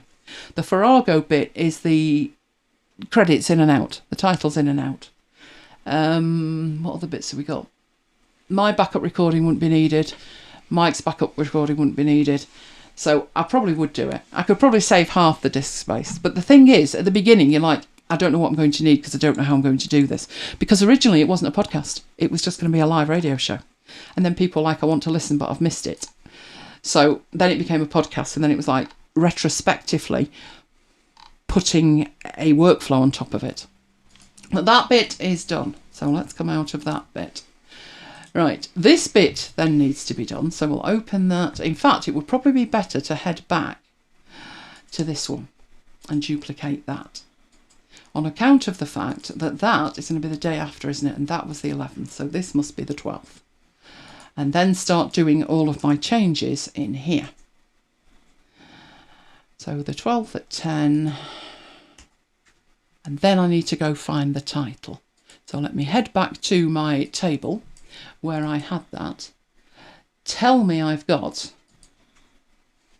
day 272. Needless to say, don't have it. So I'm going to have to go to my MacBites 2.0 and I'm then going to have to drill down into the MacBites Marooned at MacBites shows because I know all of them have a title. There it is. So Jonathan's going to have to do a spell check on this as it comes in. We weren't scuppered by Skype that day, we were the day before. Right, and put that in there, under that in the episode title, and then head back where we were.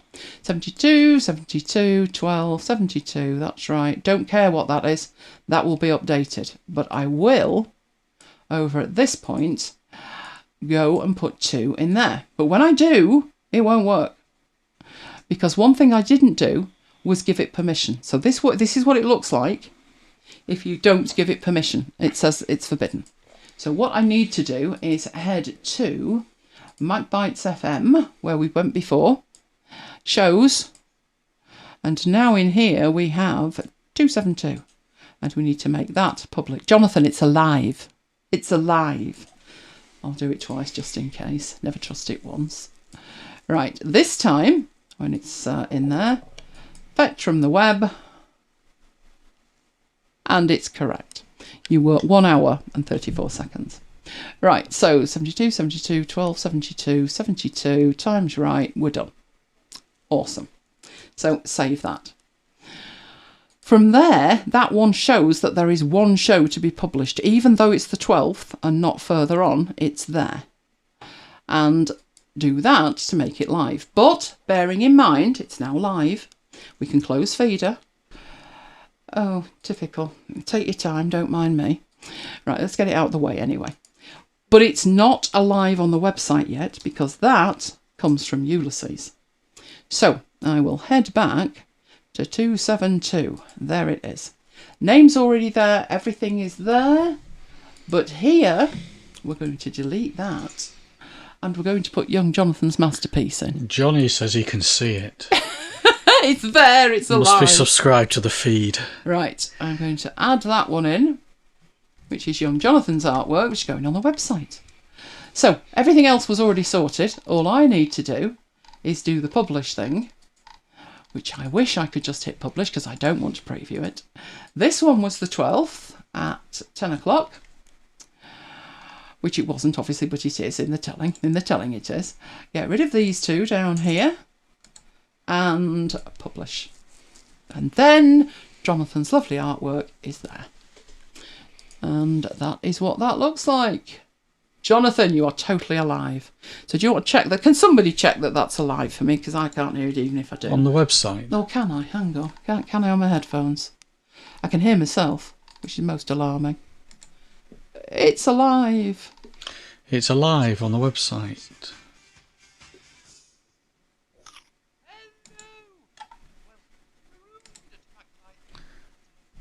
Yep. There we go. It's alive. Wonders will never cease. It's alive. So that's how you do it. So that was really showing you the new version of Feeder. If you've got a feed of your own, etc., you could hit some of the pitfalls that I did.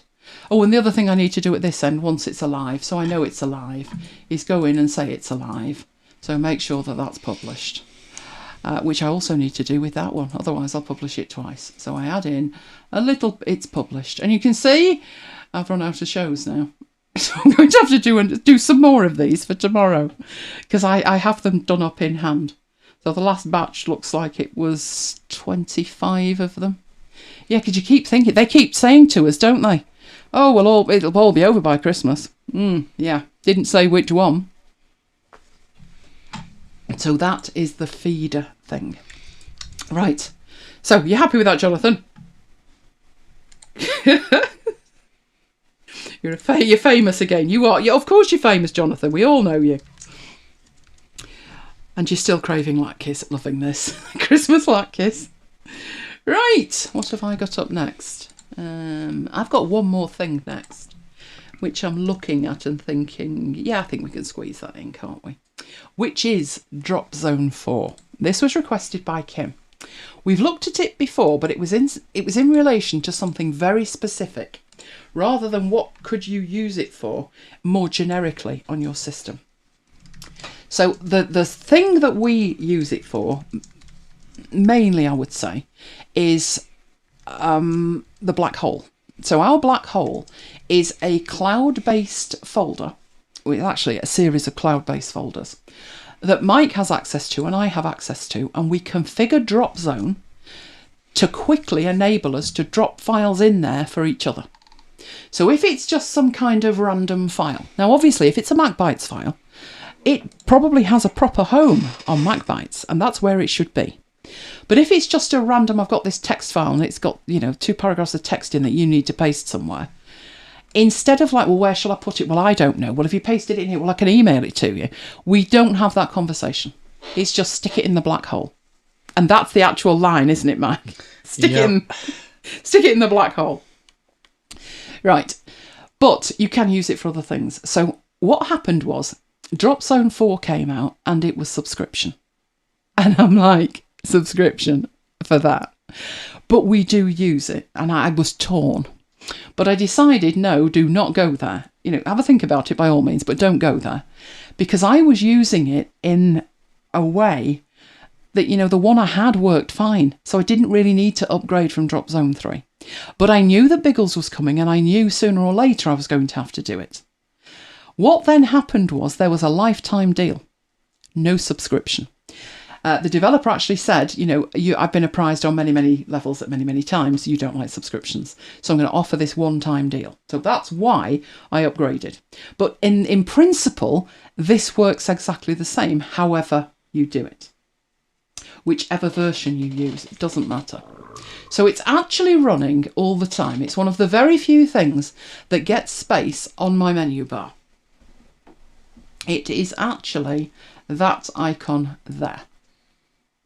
So I only really have the absolute minimum. You've seen my Biggles install, but what I can tolerate here, I can tolerate that one, which is the notification center that toggles on and off.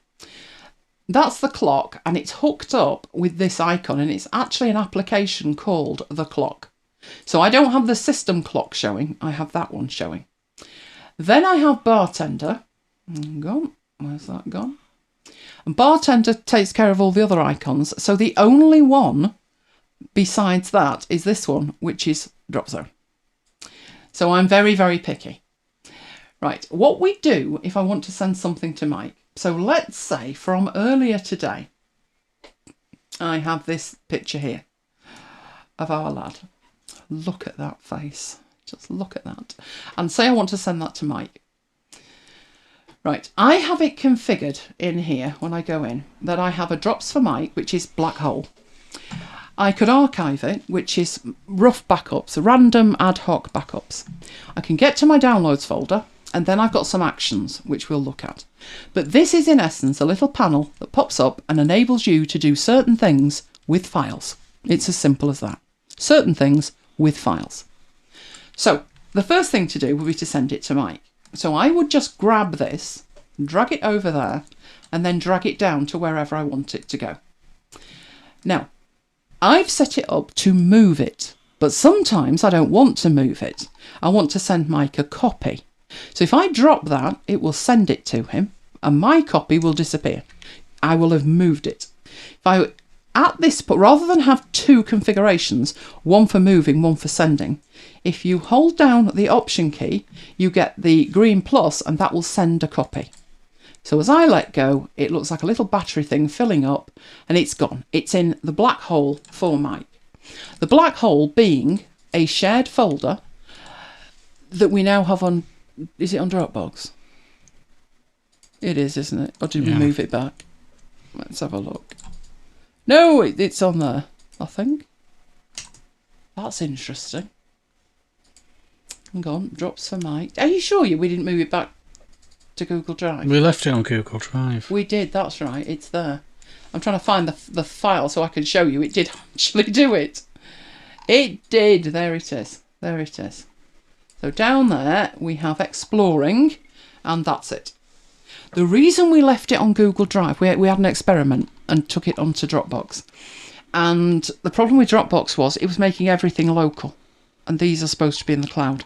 So we took it back to Google Drive and decided we'll sort it out later. So what we do is, when we're transferring files, we just drag and drop like that. Now, that's great as far as we're concerned. If it does that, I don't care. It doesn't need to do any more. Quite happy with it. But Tracy made the point, like, what else can it do? Well, because I installed it, a fresh install, I installed the version that I got from them a lifetime license. The one I had installed was not that one, because there is a version that's in the App Store. So if we go to the App Store and do a search for Dropzone, we will find all of the Dropzones. There was 4, 3, 2, and I think there was an original Dropzone 1 somewhere.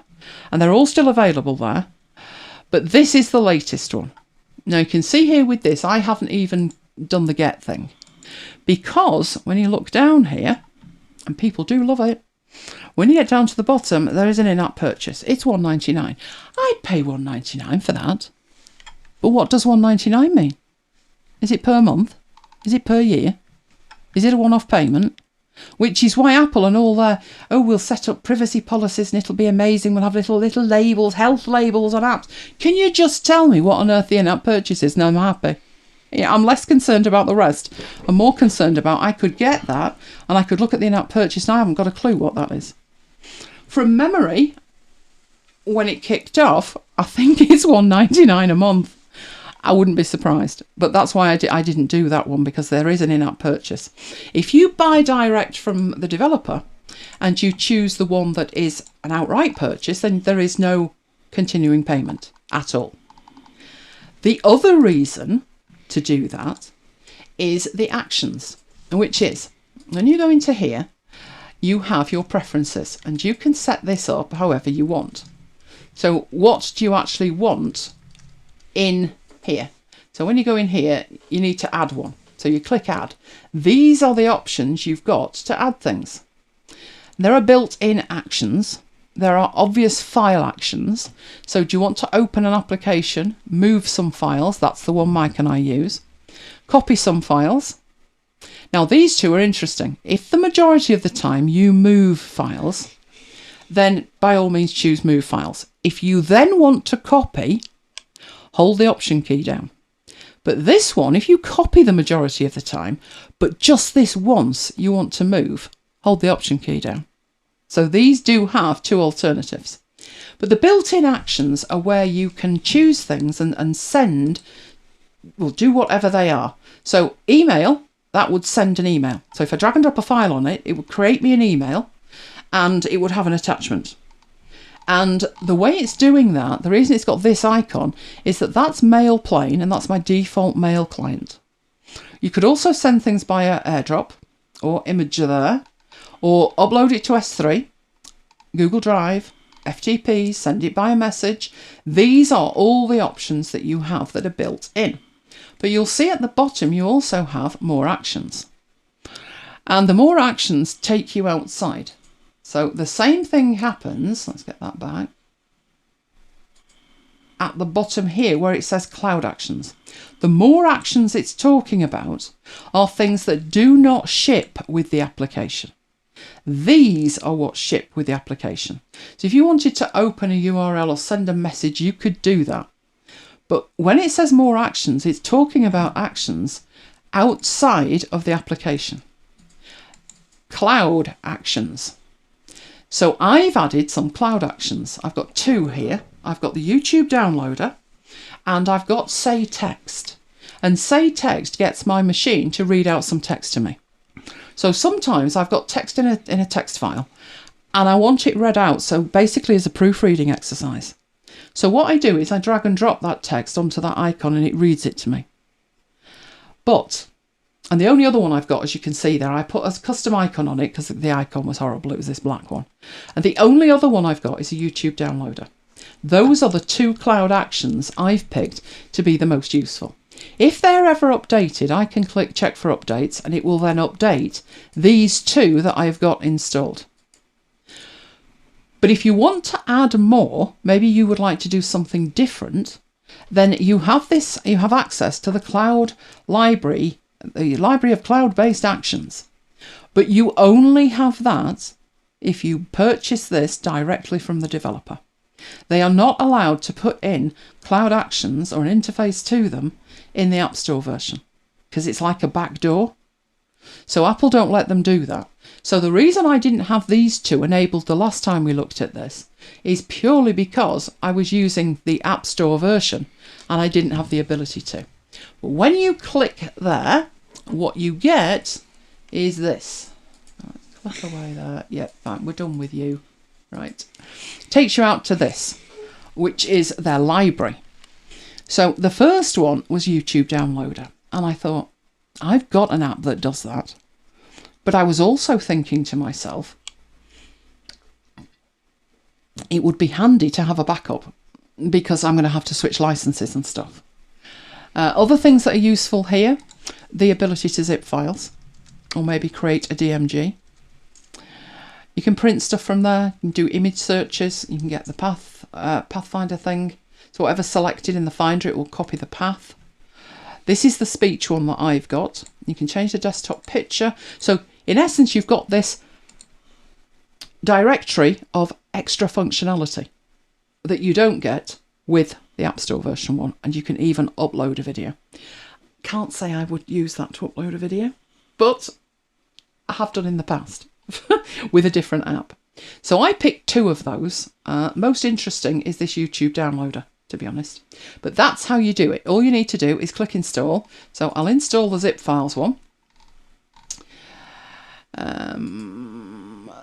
Dropzone at the top, open the link. I'm installing it. Installed, add to grid. Choose a destination for the zip files. I would probably put that in downloads. That's probably where I'm going to be. And I'm done.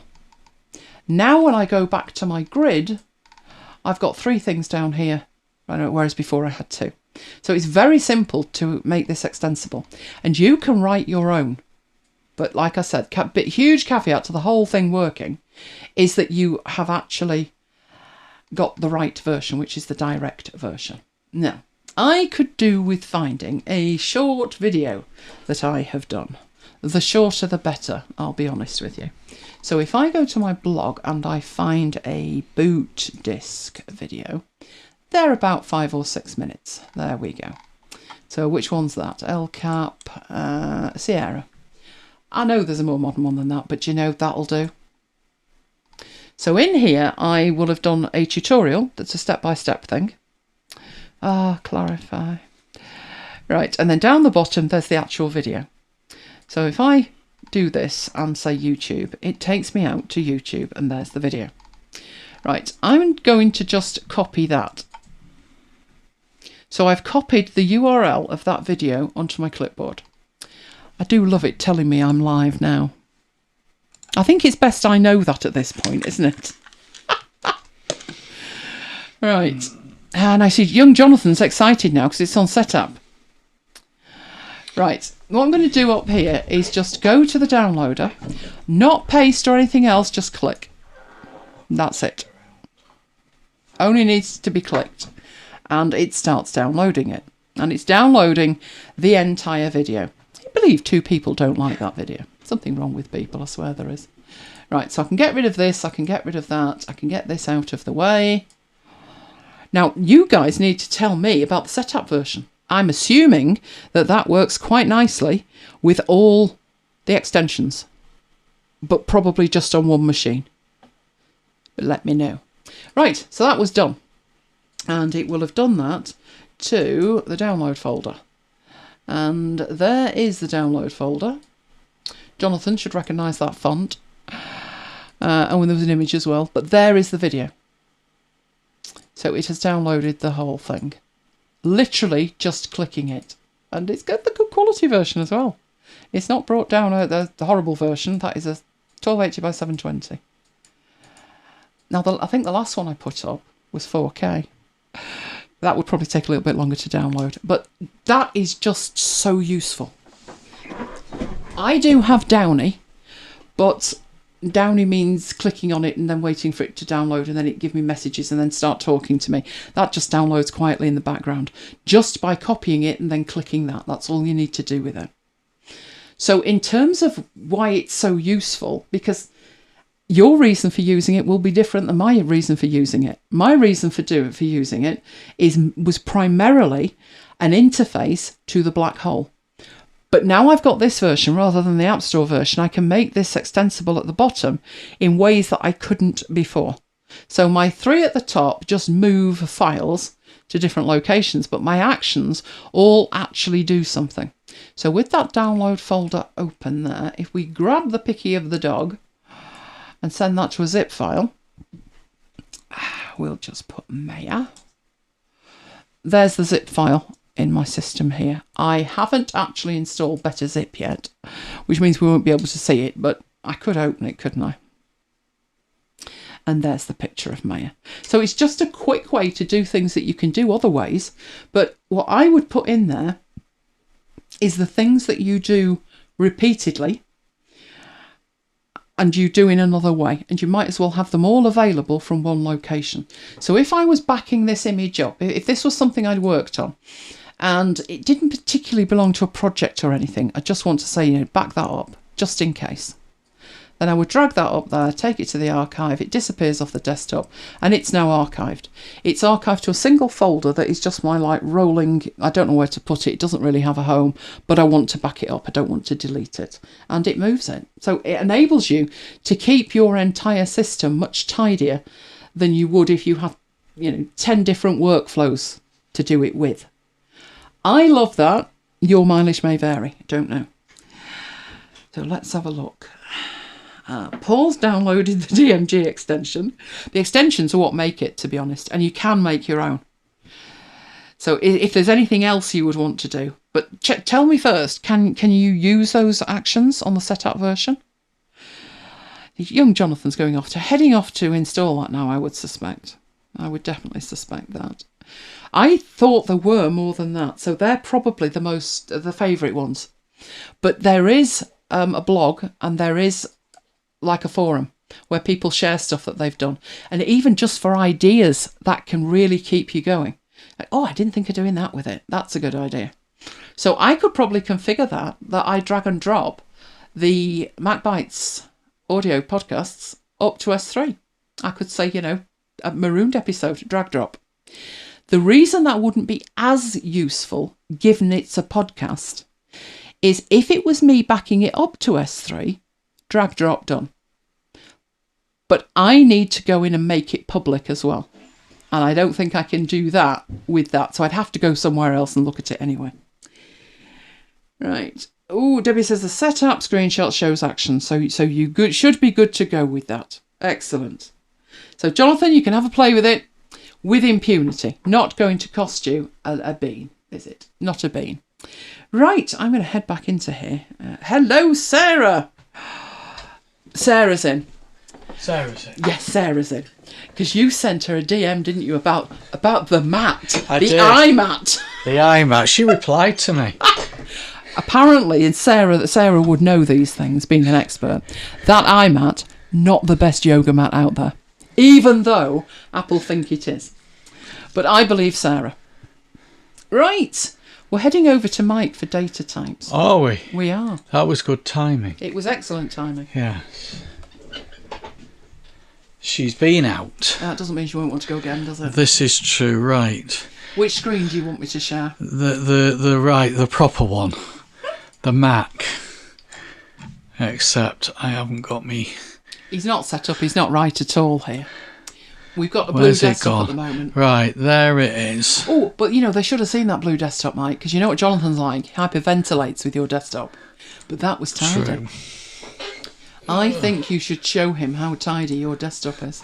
Right. I think he'd be amazed. There you go, just for you, Johnny. Oh, it's a miracle. Either that, or he has discovered desktop curtain. One or the other. Over to you, Mike. Hang on a minute. Right, that's better. I'll get me notes as well. Right, okay, data types.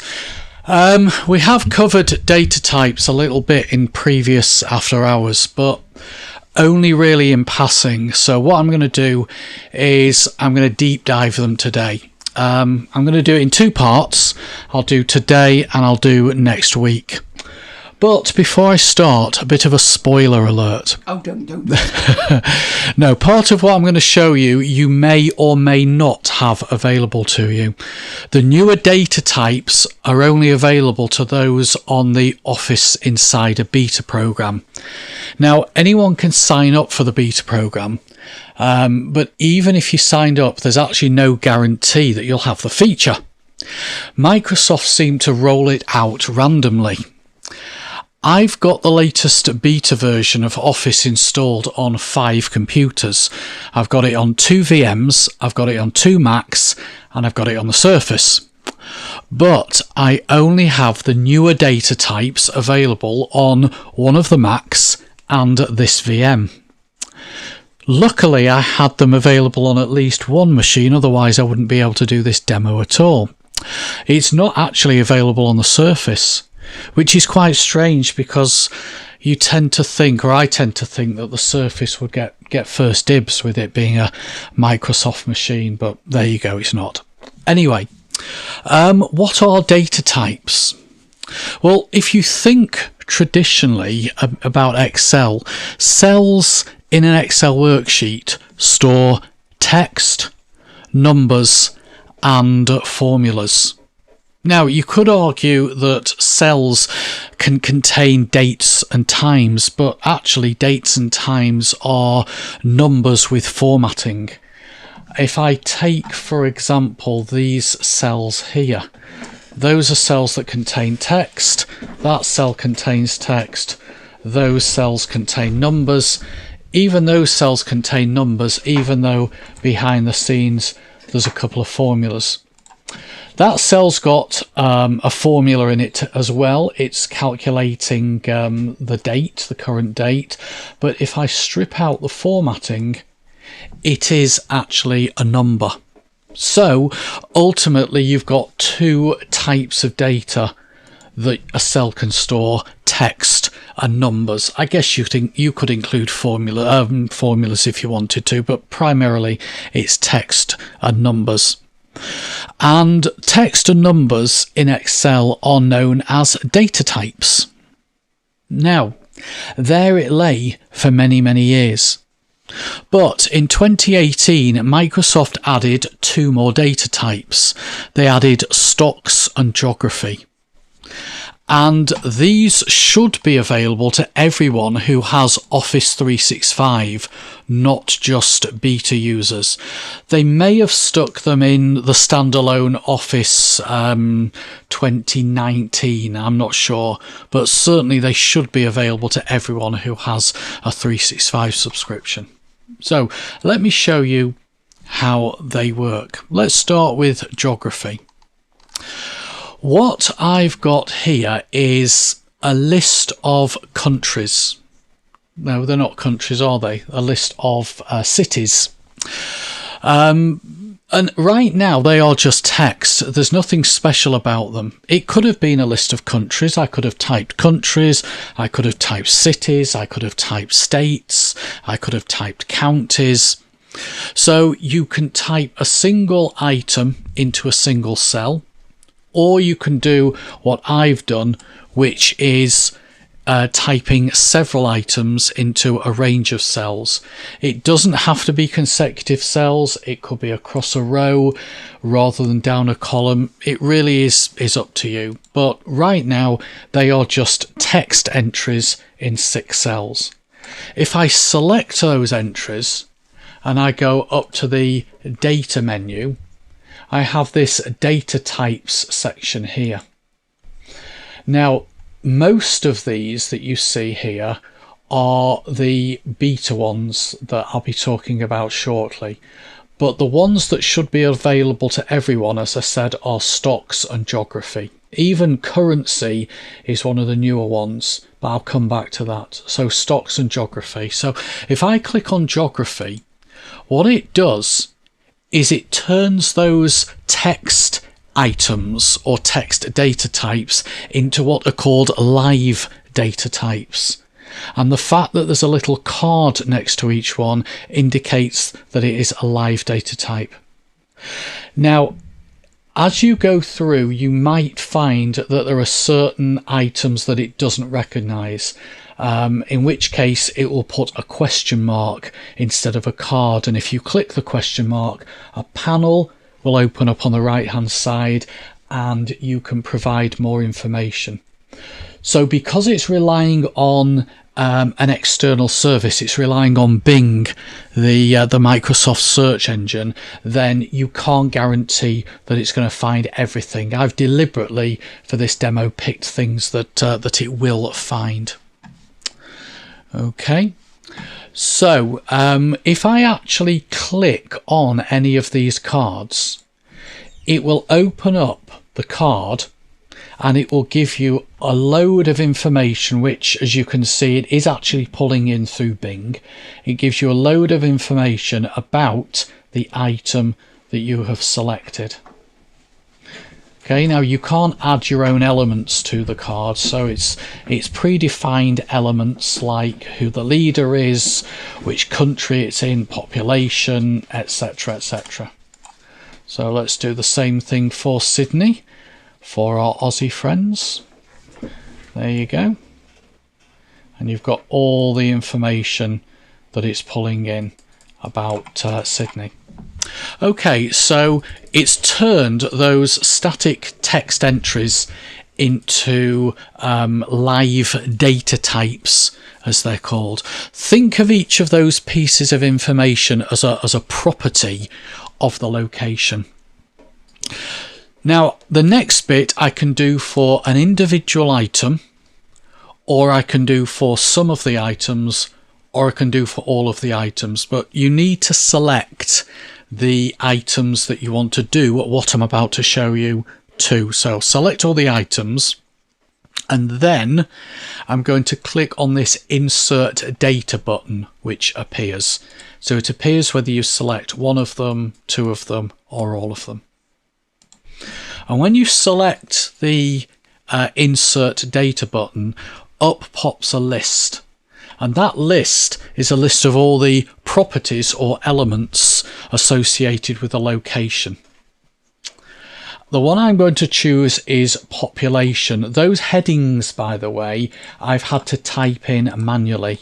It's not going to create the headings for you. So click the button, choose population, and what it does is it goes away, goes out to Bing, and it pulls in at the population of each one of those cities. Now, surprisingly, it can't find the population for Manchester. I am very surprised at that. Dropping like flies, that's why. So what I'm going to do is I'm going to change that to London. And it does pick up, it can find the population for London. There's probably other cities that I could have chosen, but I knew from obviously testing this out that it wasn't going to pick up the one for Manchester, but it would pick up the one for London, so that's why I picked London. But that's really just to show you that it's still in its kind of infancy, this tool. It is very, very good, but there are some things that it won't find. Okay, so that's population. Now, if I click into any of these cells in column B, there's a formula that's been created.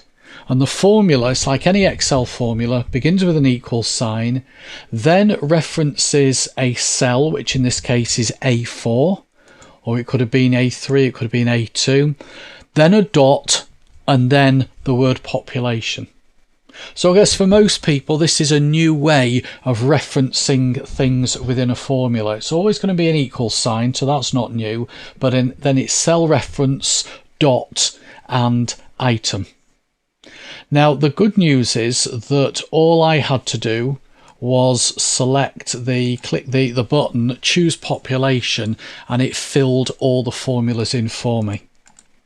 But you can do that yourself, which I'll come on to in a second. I'm going to select again all the locations, click the Insert Data button, and choose, which one was the next one? Country, I think. Yeah, country. So let's do that again.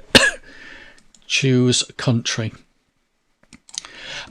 And it automatically puts it in the next column along. So you don't have to tell it which column to put it in. It will put it in the next column along. I just typed the column headings in earlier on just to save time. I don't know why you picked the cities that you did, but looking at the charts, there's a lot of reasons why it might not work. Birmingham, Alabama. There's a Manchester in the US. That was my first thought, actually, yeah. Yeah. When I picked Manchester, there is a Manchester in the US, and that was my first thinking about why it didn't work, because it's got confused. It's not quite sure which one to pick. You'll notice that against each of those countries, there is a card. So I could pick the card for United Kingdom, and it will open a card for that. So not every one of those elements has got its own card. Obviously, you can't really have a card against a population numeric value, but against countries, you can do. Oh, you can see how up to date it is. Prime Minister Boris Johnson. Oh, he's still Prime Minister. He is right now, yeah. You never know. Okay, now let's say I want to do the population. So again, I'll select those. I click on the card and choose population. Oh, hang on, I'd already done population. Right, let me delete those. Now what I want to do is I wanted to pick the population for the country. So I will select those, I will select the countries, and then click that insert data button and choose population. You'll notice that we've got a lot more options here, because these are the properties for the country, whereas the other ones were the properties of the cities, and you get a lot more options when it comes to the countries. So I'll find the population, there we go, and that is the population of the country. Now it's popped up some little green triangles there, which is telling me that there is a potential problem.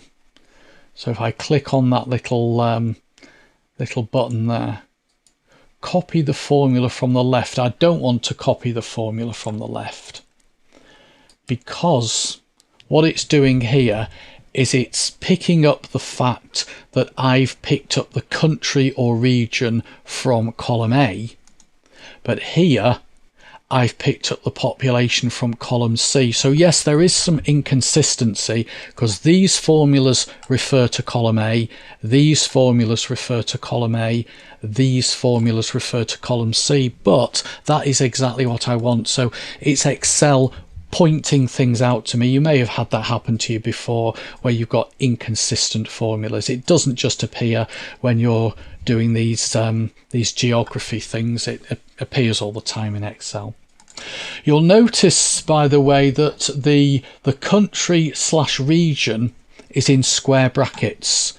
So the property name is in square brackets, whereas it isn't in D and B. That's because there is either a space or a symbol in the property name.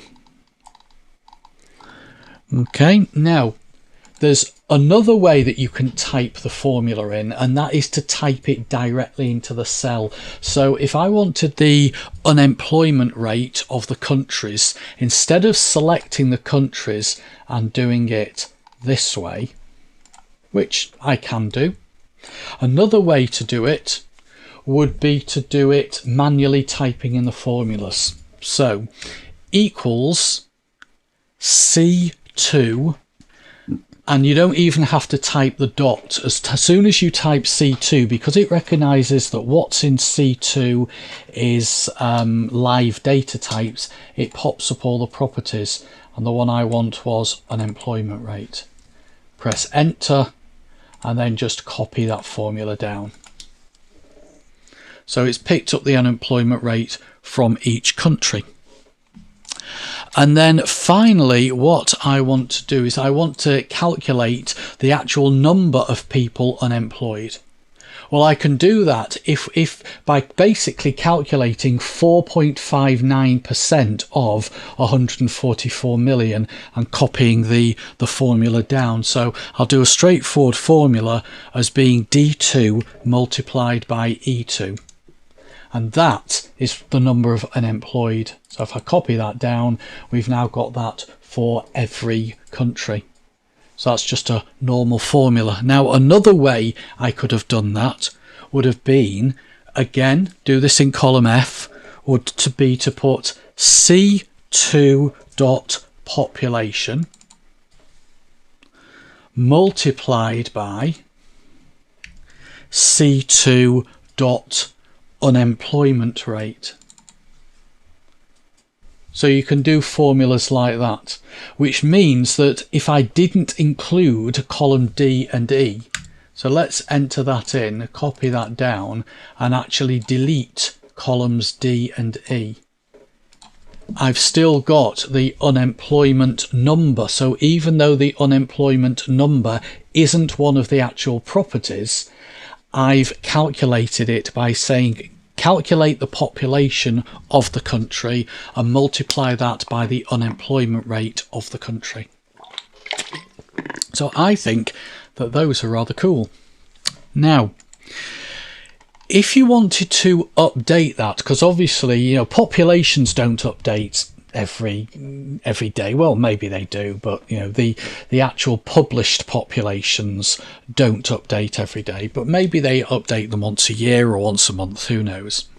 But if you do want to update these, then what you can do is you can select them, right click and select data type refresh, and that will update all the data types.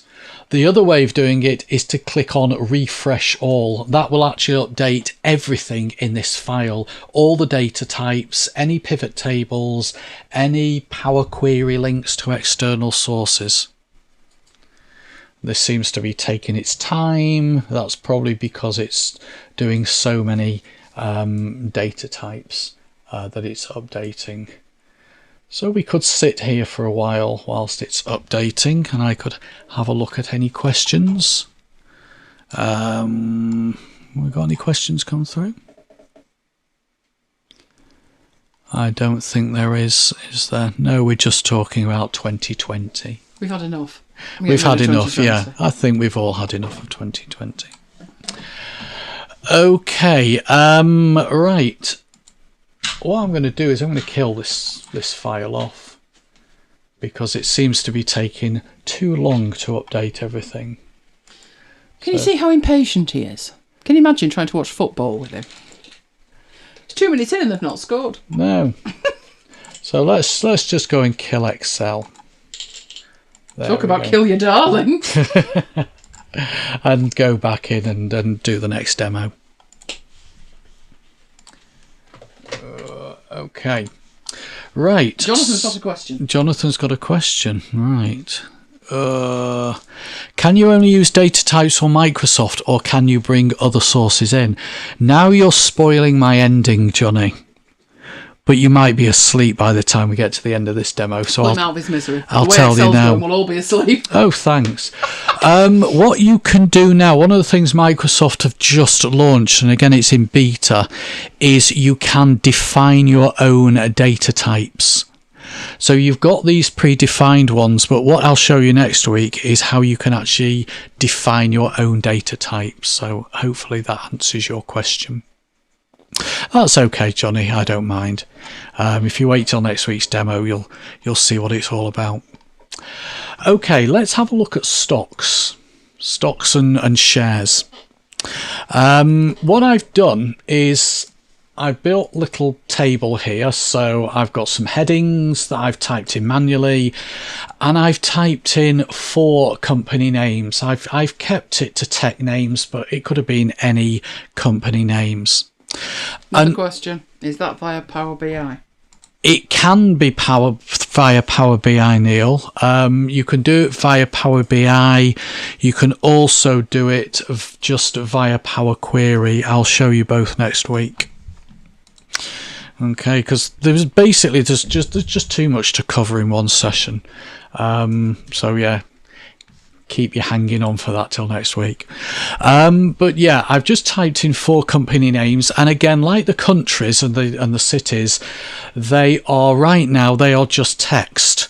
So they're nothing special. It's just treating them as text. But if I select them and I go to data and then I click stocks from the data types, what it will do is it will go out to Bing and it will pick up the company name as it is on the stock exchange. And it also gives you which stock exchange it's pulling them from, so it looks like it's the NASDAQ, and then it gives you the short format of that name. So let's just widen that so we can see that. What I want to do then is I want to show what is called the official name, the number of employees, the year that it was incorporated, the valuation of the company in dollars. We know Apple's worth, was it 2 trillion? Oh, I lost count. Something like that. But I know Timmy's worth 2 shillings and 6pence. In my mind, he is. And the valuation in pounds. Now, before I go on, I'm going to convert this into a table. We've talked about tables many times in Excel, so I'll just press Control T, make sure, no I won't, I'll select all the data first and then press Control T. So it's picked up the correct range, it's picked up my table has headers, so it's going to treat row 1 as headings, and we now have a table. I'm not going to worry about the formatting. I do want the drop down arrows for something I'm going to show you shortly. Okay, so if I select those and I click on the, where's it gone?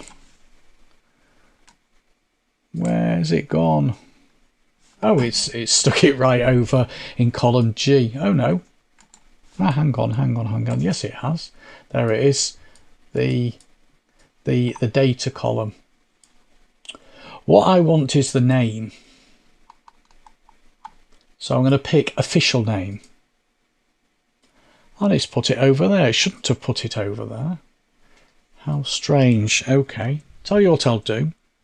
I'll get rid of the table. Let's do it without the table. So select those. Click on the insert data and choose official name. And it puts that in the next column, which is what I expected it to do.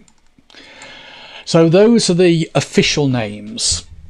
You'll notice Alphabet for Google. The number of employees, I will select those again, click the insert data button and choose employees, and that tells us how many employees each company's got. And then I want the year that it was incorporated, which is also in this list here.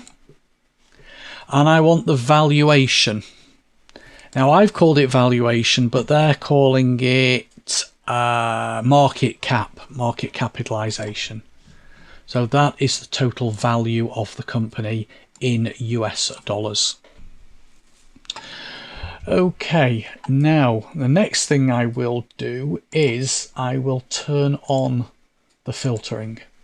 Okay, so just manually turned on the filter arrows. If I click on the filter arrows for columns B, C, D and E, it's just what you'd expect. You get the ability to sort, and you get the ability to filter based on what is in that particular column. But if I click the filter button against column A, because column A has got the original stock data types in, we get this extra option at the top. So where it says display value, if I was to choose, let's say year incorporated, it doesn't change the actual items in the column to year incorporated, but it lets me now sort and filter on year incorporated.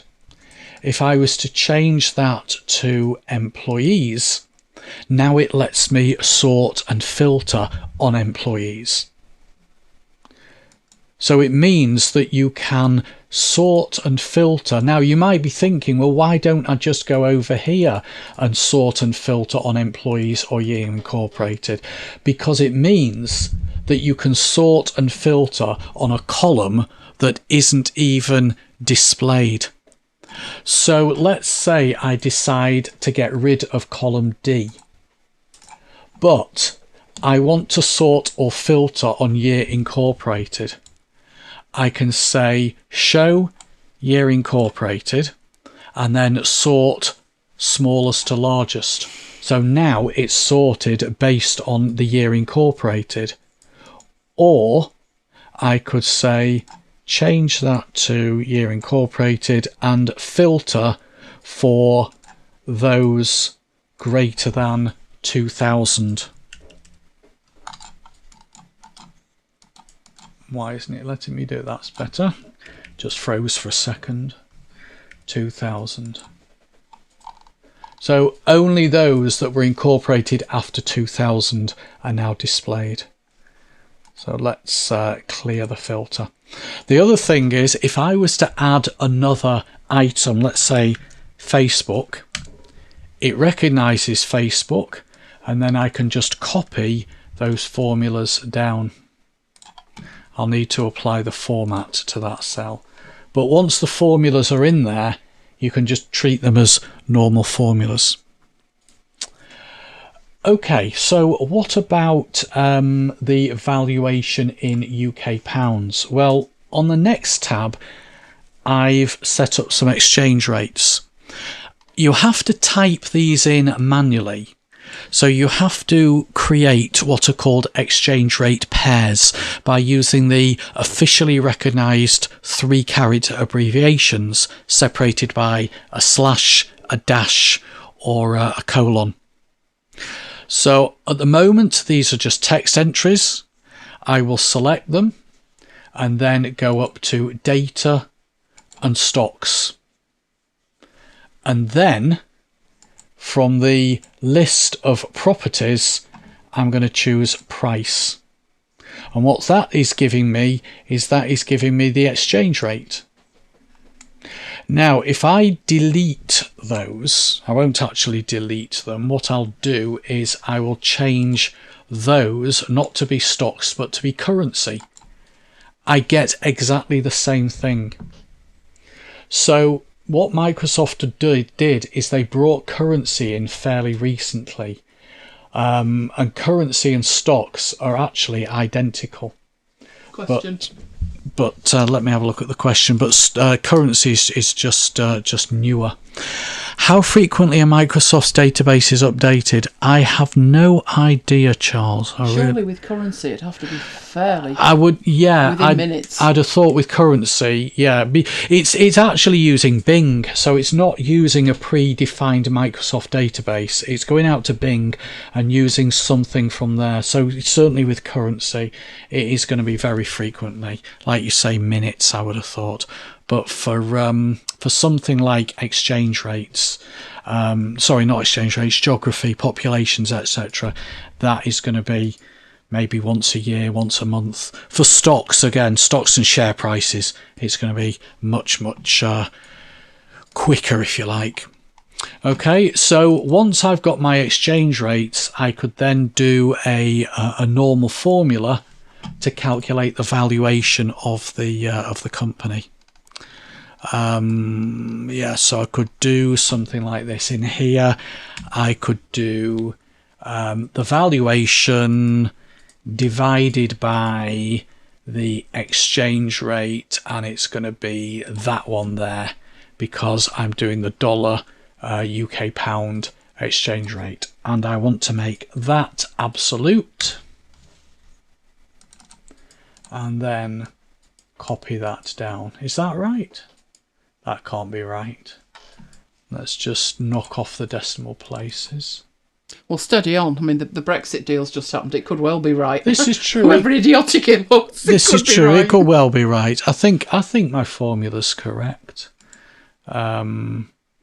D2 divided by exchange rates B2. Yeah, US dollar, UK pound exchange rate. Oh no, I've got it the wrong way around. It should be that one. It should be UK US dollar. No wonder it looked a bit This odd. makes you perfectly qualified to organise the Brexit deal. To be Chancellor of the Exchequer. Yep. Yeah, there we go. There's a Yeah, that's thankless better. job. That's better. There we go. Okay, so they're the exchange rates. Right, I'm going to do a couple more examples. So what I've done here is I've just typed in a list of people, and I'm going to select them, go to data, and these here, I don't know if Sarah's still with us, but there's a yoga one I've noticed. But these here, I think she mentioned that. yeah. These are the new ones that not everyone has access to yet, and these are being pulled in from Wolfram Alpha, which is they don't call it a search engine, they call it a knowledge intelligence engine. Charles has looked it up for you, and there's an answer. Right. Month or half a year, Month or half a year. but not with stock market data. No, I would have thought, like you say, with stock markets, it's probably every 5 minutes or something. Okay, so Sarah, yeah, you might be interested in the yoga one. But I've not actually investigated the yoga one, so I don't know what you'd have to type in. There we go. Convert cells with yoga poses like fierce pose. I'll try that one. Oh, I can do face poses. I'll try that one for you in a minute. You don't actually have to move your body, do you? Can you just kind of look grumpy? Because I can do that really well. Okay. But if I have to hang upside down by 1 foot like a bat, no, that won't work for me. Anyway, let's get back to the people one. So select this list of names and then click on people. And it should now, there we go, it now treats those people as people. But Donald Trump has got a question mark. What, he's not a person? No, because it doesn't know whether it's Donald Trump or Donald Trump Jr.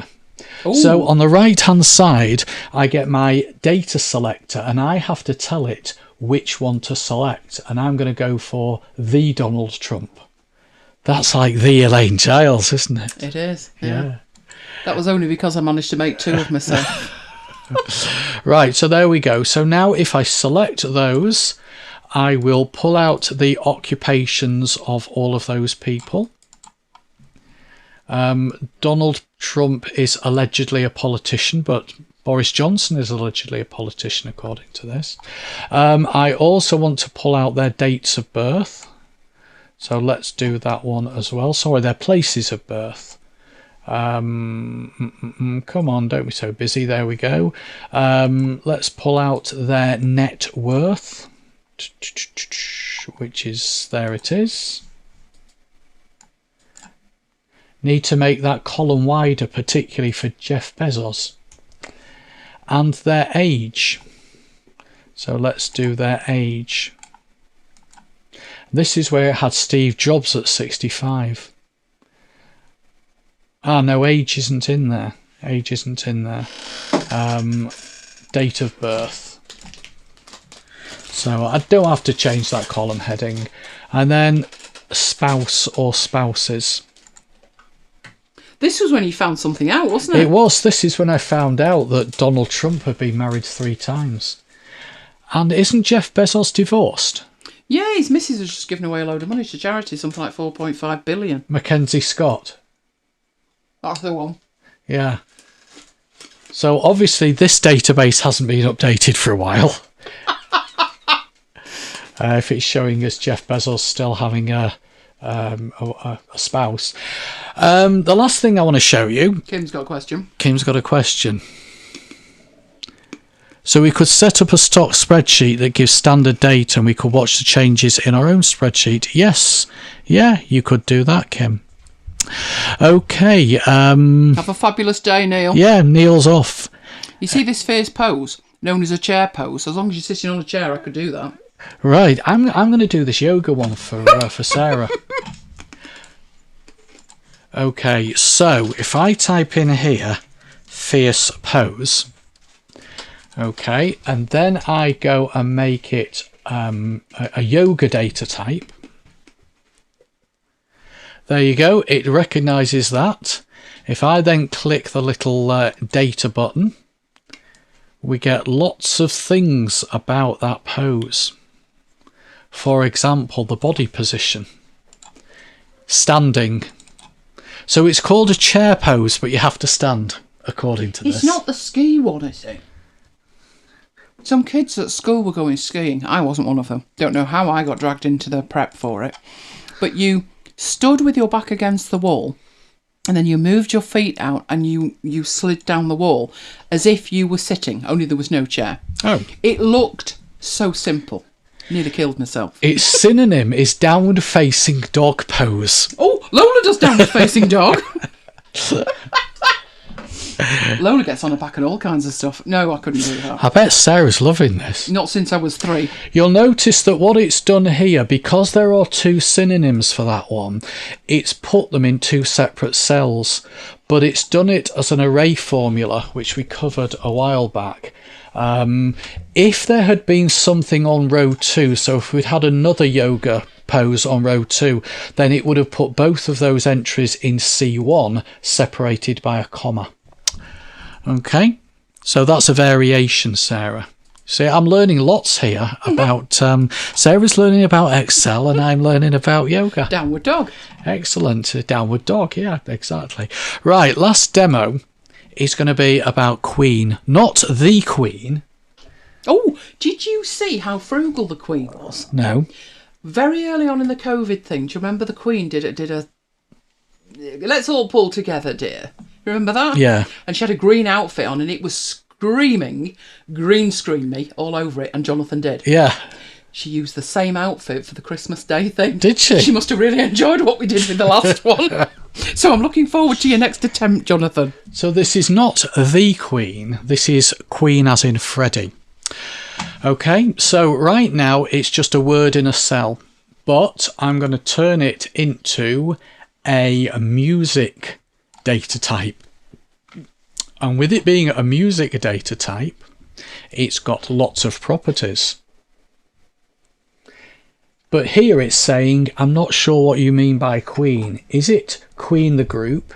Is it Queen Nicki Minaj, a music album? Is it Queen Buzz Osborne, a musical work? So I'm going to select Queen the musical act. And then I'm going to select from the list of properties albums. And that should give us all the Queen albums. It certainly did in rehearsal. So, oh, there we go. There we go. Right. Did you know how many Queen albums there were? No, not a clue. 199 according to this. Wow. Yeah, I didn't know that. Okay, so I'm then going to select all 199 Queen albums. Come on, there we go. Because they are data types in their own right. I'm going to click the little button, and I've forgotten which one I wanted. Oh, runtime. Runtime, yeah. So there is a runtime property. That is not the number of minutes. That's actually the number of seconds, I think. But if I did a formula, just divide it by, was it the number of minutes? But if I divide that by 60, yeah, it's the number of minutes. So if I did, sorry, it is the number of seconds. So if I divide that by 60, I'll get the number of minutes that that album is. I can just remove the decimal places. Where it doesn't recognise the runtime, it comes up with this error field, but I'll deal with that shortly. And then I want to grab the tracks off that album, so I'll select all of the albums, and then I will grab the track list. And it should give us the track list. Take a little bit of time because it's working away in the background.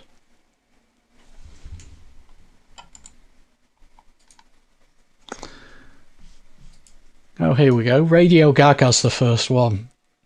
There we go. Right, what I'm then going to do finally is I'm just going to filter out all the ones where it doesn't recognise stuff. So get rid of anything that's just showing as field. And that's much, much tidier.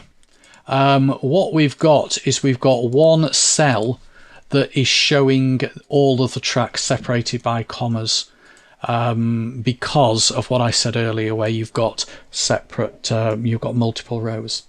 So I'm going to stop there. I hope that has given you some ideas as to what you can do with data types, which has been there for a while on the data menu, but unless you kind of investigate it, it's one of those things that just sits there, and people don't realize what it can do. The real power will come with being able to define your own data types, which I will show you next week. Excitement. So there we go. Right, hang on, where on earth am I up to? Nothing like organisation. It's not PC only, Kim. It's available on the Mac as well. If I just run Excel on the Mac, I'm not sure if I've got it on this. We will soon find out. I have. There we go. I've even got the beta ones as well. So yeah, as long as you're on the beta program, you will have access to these. Even if you're not on the beta program, depending which version of Excel you've got, you might have stocks, because I know you particularly mentioned stocks, and stocks has been there for a couple of years.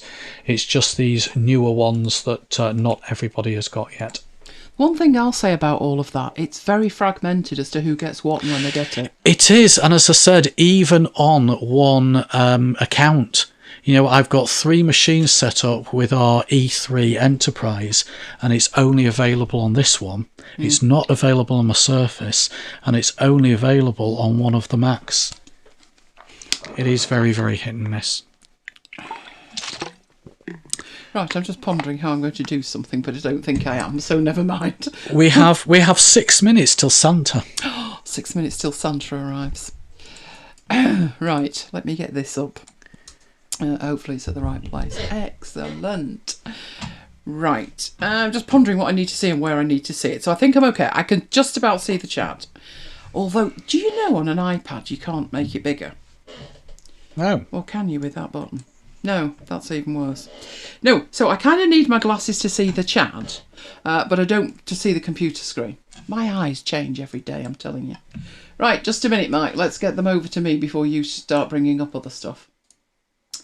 Okay. Presenting your Christmas photos. Are your carrots and cookies ready? Ooh, carrots and cookies. Is this for Santa? We don't do carrots and cookies. We do mince pie and sherry. Yeah, and to be honest, he has to have gluten-free if he wants one. Yeah. But Kim, what about having people in the house? You'll just have to leave everything outside. And milk. Dee says milk. Cookies and milk. I used to do that as a child. Is not having sherry because the breathalyzers are out there. Yeah, it was all right when we were children, but not now. Right, Kim predicted this demo. Not precisely this demo, but she predicted this in a way. Right. Just a small thing. I'm going to carry it on next week because we want to do some unboxings for you. But this was something that when I changed my mind, you remember when I binned Keynote, that, I said applications do things in a different way. And if you can understand why, you stand a much better chance of working with the new application effectively. And this is one of those examples. Right, what I've got here is a slide, not very interesting at the moment. I'm going to press one button and it's going to do the rest. So it's a way to showcase your photos, but it's much more than that as you start working with it, as you can see. So it's all animated. I only clicked for the first one. It looks like multiple photos have flown in, which they have. But when you look at them, they make up a single image. So each one is part of the bigger image. So basically, how do we do that? And just to show you, there's another one. So again, I've pressed just once and each piece flies in. There's a stacking order involved. And as they come in, they make up that bigger image. Kim likes that. Keynote, the slide eater. Oh, tell me about it. Yeah, it's gone. Gone. History. So I discovered a feature, and I could not for the life of me work out why PowerPoint would do it. But that is an example of why PowerPoint does this thing the way it does it. So let's go and have a look. So first thing I need to do is actually come out of PowerPoint, because I'm in the middle of a presentation with that one. But you can see my presentation. There's my presentation. So there we go. And you can see it's got animations and transitions on it and stuff like that. But I'm actually going to start with this in another presentation, because we don't want to be having any accidents with that one, do we? But just to show you how simple this can be completely from scratch. So I'll make a new file in PowerPoint, which is just blank. I will get rid of that layout because I just want blank. So there are no, not even interested in your design ideas today, PowerPoint. I did disembowel that on the first computer, didn't I? But I warmed to it when I installed this one. But this is completely blank. So I'm going to show you. It's like a magician saying, look, there's nothing in my hands. I'm going to do it completely from scratch, show you just how easy it is. But the first thing to think about is how on earth do you go about putting together slides in general? And what I mean by that is sometimes you put an image up there. So I've got a folder full of materials that I'm using for this presentation today. I've got a folder full of assets, and I've got all kinds of things in those assets, like this one here. So that's the raw image. Good grief. We need to see all of that. That's far too small. Can we do that instead? There we go. That's the full image. But if you look at that image, like in keeping with a lot of photographs, that is not the right ratio for a slide. It's 4:3. So you're going to have to do some manipulation to get that on a slide and it be effective. So let's work with that image, which is a lovely JPEG. So first thing I'm going to do is drag it on. And when you drag it on, that's what you get. These design ideas drove me insane. I thought, am I ever going to want something that looks like that? But actually I warmed to them as I looked at ones like that. Not bad. So I have left that turned on. But that's not what we're interested in with this one. It's literally, I want something, I want that as the background for my slide, but I need it to fill the slide, and the ratio of the photo is wrong to do that. Now, what I would do in Keynote is resize it. And in Keynote, it's fairly straightforward to resize it, because when you stretch this out, obviously it's not wide enough. So I'd drag a corner and do that. And then I would drag this corner and I would do that. And in Keynote, you wouldn't have a problem, because in Keynote, you'd be able to see where the slide is underneath. But in that, I can't. And that's what the problem is. Are you ready, Mike? It's midnight! Happy Christmas! What a way to spend Christmas, eh? We're still here, still demoing, but it is now officially Christmas in the UK. Right, so the problem is the slide's behind it. And if I want to crop that image, you know, you want to crop it in place, I can't see behind it. Now, there is a crop option. So the command for that is Command-Shift and M, which gives you the crop handles. And the good news is when you take these down, they do twang to the edge of the slide. Like that. You still can't see it, but there you go.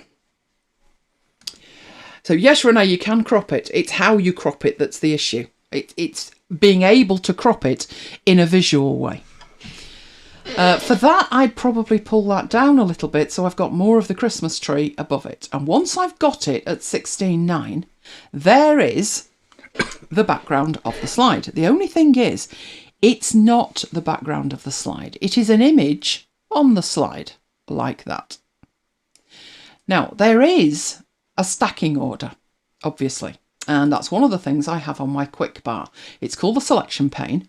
And as I add extra items onto it, so let's say I just want to put a standard shape onto it, there will be a stacking order, and that is on the top of it. So there's my rectangle, there's my background photo. I will keep a very close eye on our chimneys, Charles, I will. Actually, it's all very quiet out there. We've got no snow. It's absolutely freezing. And there's nobody about. But then there's nowhere to go, is there? Because we're in a tier 3. So never mind. Right, so there's a stacking order, and this selection pane shows you the stacking order. And if you add multiple copies of that, you will get multiple items here. Isn't there also on the view here? There was some weirdy thing on the view that you can see. Now, this is only on the Mac. This is not on Windows. Wasn't the outline view, was it? I don't think it was one of those, to be honest. It'll come to me. But it's the stacking order. So you've got these things stacked up. The beauty of this is, unlike Keynote, you can turn them off. Keynote can't do that. I have wanted that in Keynote for so long. But Keynote can lock something, and PowerPoint can't. So by having all these items on here, and then I'm like, I'll just move that blue one, and I'm moving the background here. And that's a problem. Now, I noticed there was an option in PowerPoint, and I thought, what does that do then? So as long as my image there, that's exactly as I want it. 16:9 on the slide, cropped to perfection. But it'd be nice if it was locked, and there is no lock option. But what there is something completely different, which is you can format, in the design here, the background of the slide. So you can put a fill in it. You can have a gradient fill. So I'm just moving that out of the way and just showing you that in the background here, you can have a solid fill, and you could choose the colour. So you can do that. You have a gradient fill, which looks quite nice. The gradients are configurable. There's like a style gallery of them. So that's quite nice. You can have a pattern fill, which is in quite a lot of applications. But you can also have a picture or a pattern. So a picture or a texture. And you can go and you can insert a picture. But I've got this one, and I want to use that one. So if I copy that, you can copy it or you can cut it, doesn't make a difference. And just make sure you are selected the background of the slide. You can say clipboard, and it will take that image, and now it's the background of the slide. So now when I try moving, it doesn't move. That's fabulous. Only I couldn't work out, okay, that's okay, but will that work in all circumstances? What if I want to unlock it? What if I want to do something with it? So I'm thinking there's 2 ways to do this then. Either just leave it floating on the top of the background or put it as the background. And I couldn't see a benefit to putting it as the background. Couldn't see a benefit. But now I've found a benefit. So with that as the background, let's build up this fabulous collage effect. So first thing I need to do is get something to cover the whole thing with, because we don't want to see that in the background. We want some nice kind of effect in a shape that is just covering it. So make sure it's totally covering it. I seem more inspired than that. But if I go into the fill and I choose the gradient option, then I get a nice gradient on it. I can change that. I can add extra points onto it. So I can move this around, make it more orange. We could add some kind of yellow in at that point. Go and choose it from here. Oh, it's hideous, isn't it? Yeah, maybe not that bright. Maybe something a little bit more muted. But in essence, you can move this around until you're happy you've got some kind of nice gradient that you can work with. And then what you're looking at doing is putting the shapes on the top of that.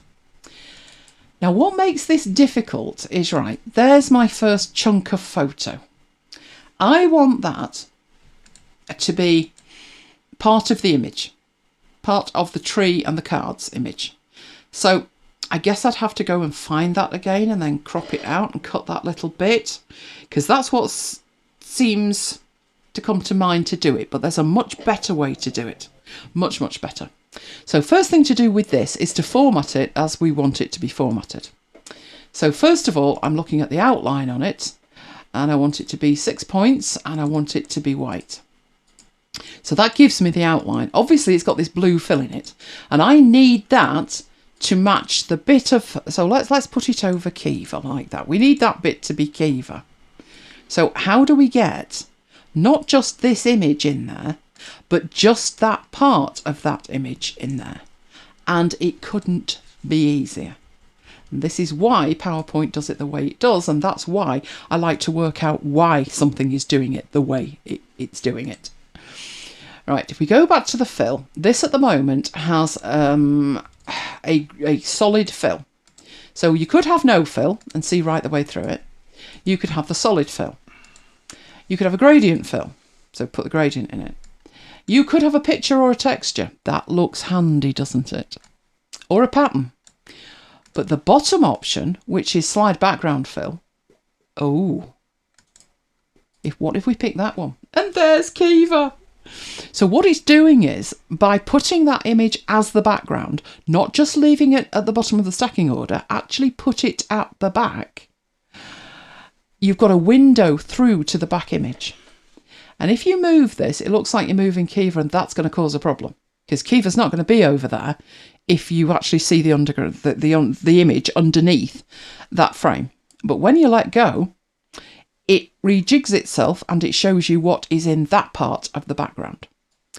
That is literally all you need to think of with this. You are punching a hole through the gradient to get to the background, irrespective of where you drop it, including scaling it, including rotating it.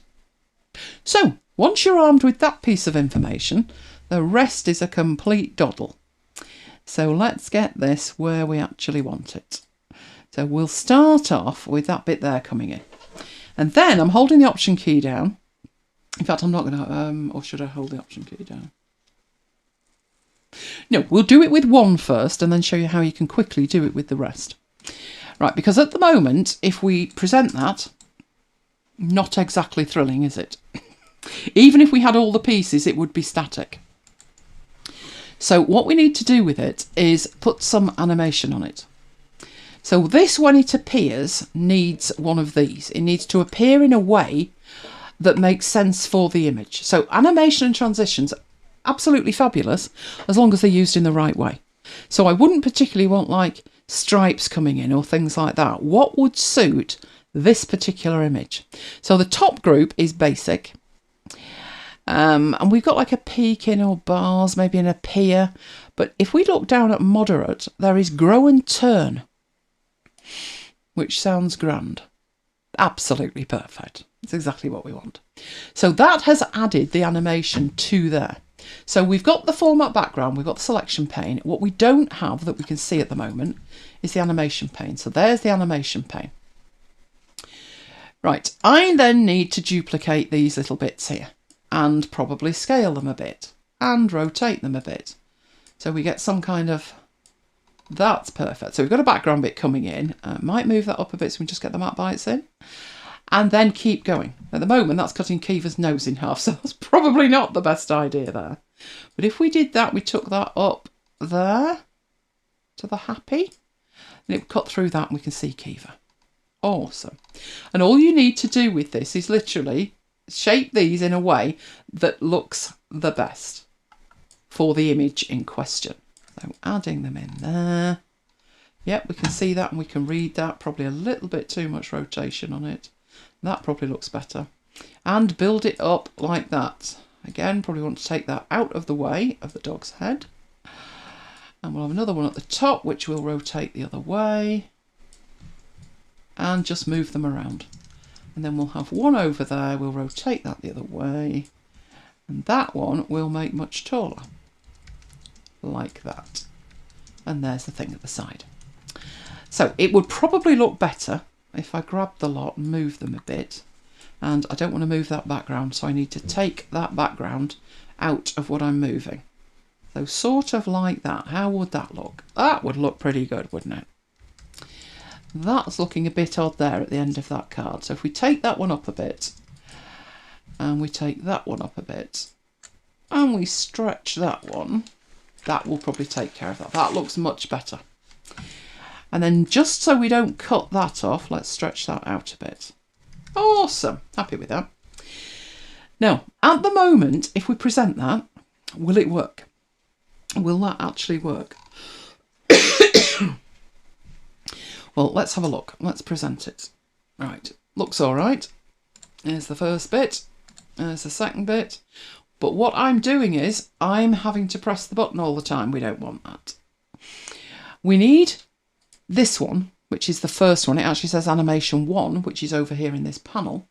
So let's stretch that out so we can see it. That's the first animation, and we want that to come in on a mouse click. But all of the others, these, should appear 1 second after the one before. So you've got your timings in here, and it does say 1 second, but it says start on a click, and we want it to follow after the previous. So by having all of these selected, all of them there changed to a clock, which means it's going to work based on what happened to the one before it. So let's have a look now. I'm going to press it once. And the first bit comes in. I'm not touching it. It's doing it itself. And there it is. Which I thought was fabulous. Loved the effect. I remember spending far more time than was good for me trying to do that in, I think it was After Effects. That'll do it, and you can export that as a video straight from here, or an animated GIF. So you could send somebody that in an email as an animated GIF. That was good as far as it went. But as I got thinking about it, I thought, hang on a minute. It's so much better than that. If you had to get those images in the squares in some kind of manual way, you'd drive yourself insane. But once you've built this thing, if you're happy with it, you could duplicate the slide, another slide. And because this has the ability in the selection pane to actually turn off all of these objects here, it doesn't turn them all off at once, but you can turn them off like that. That gets you back to the background of your slide. And because the contents of each individual frame is coming from that background, if you change that background, everything automatically updates. Oh, wow. You could have a PowerPoint presentation that's got in it sort of 20 slides, and each slide is a preset of one of these, and just pick the one you want whenever you want it. So how that works, we also have in here, which we don't have in Keynote, I have no idea why, we have some stock images. So if we look up like Christmas party images, let's try... Is that Seattle there? It's got a Space Needly thing in it. I wonder if Seattle's there. No, not Settle, Seattle. Is there 2 T's in that? Is there? No, I've not got anything Seattle in that. What if I put Space Needle? Space Needle. No, it didn't like that either. I need to get one of those. That would be cool. But I'll put party in here, because I know there's stuff for parties. I got one. That one was one that I used. That one looks nice.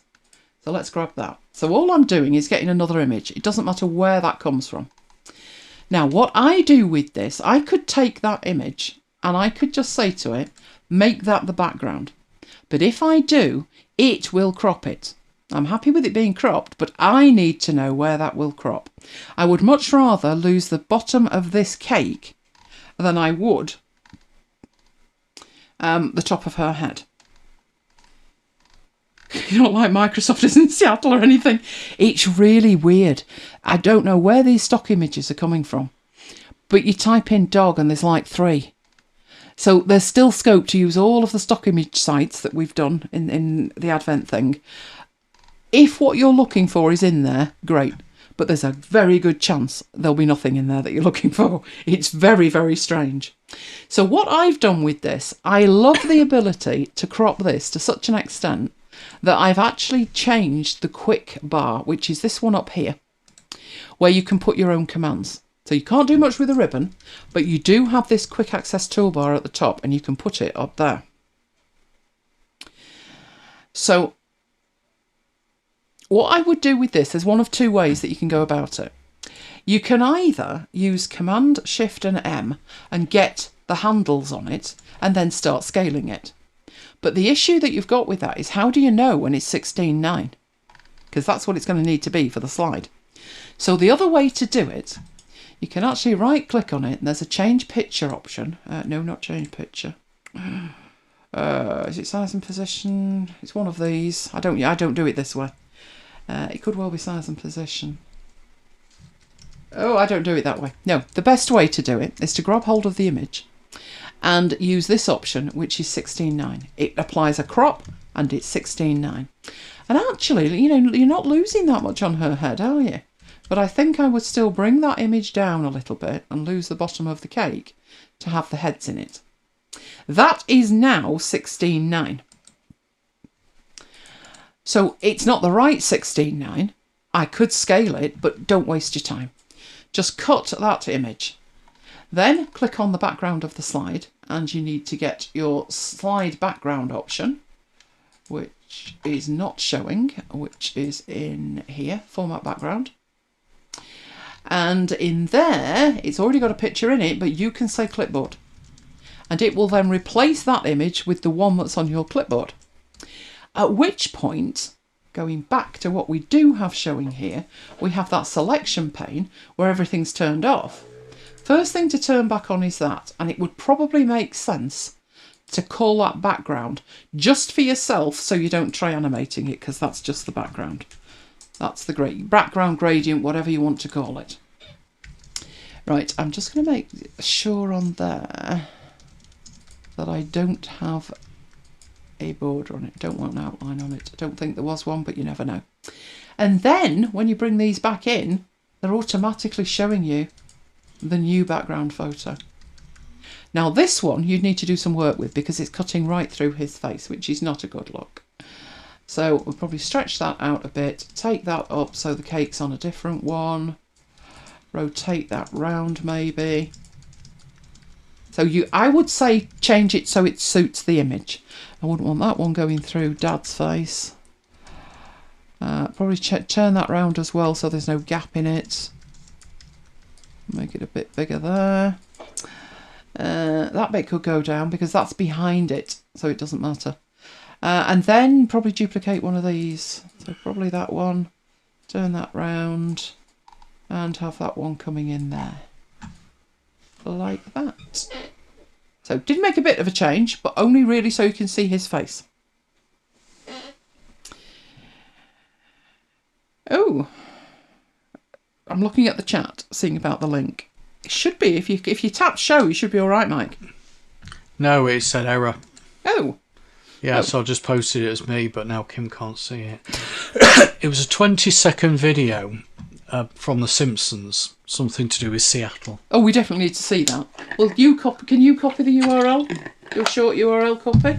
You know, when you right click and copy the short URL. I could try. It might be just the long URL it doesn't like. When you finish choking yourself. Anyway, we only changed the little frames. We didn't do any heavy lifting with that at all. We didn't change animation, nothing. But if we go into it, start off and it will start coming in. Like that. So you get to see the cake first. How fabulous. There we go. I thought that was pretty cool. I've seen it done other ways where you break it up and there is an individual piece of the background image in each bit. But if you do that, you're giving yourself a heck of a lot of work because every piece would need to be redone, and this is virtually automatic. There is a variation on a theme. So let's take that one as the variation. So I'm going to duplicate the slide.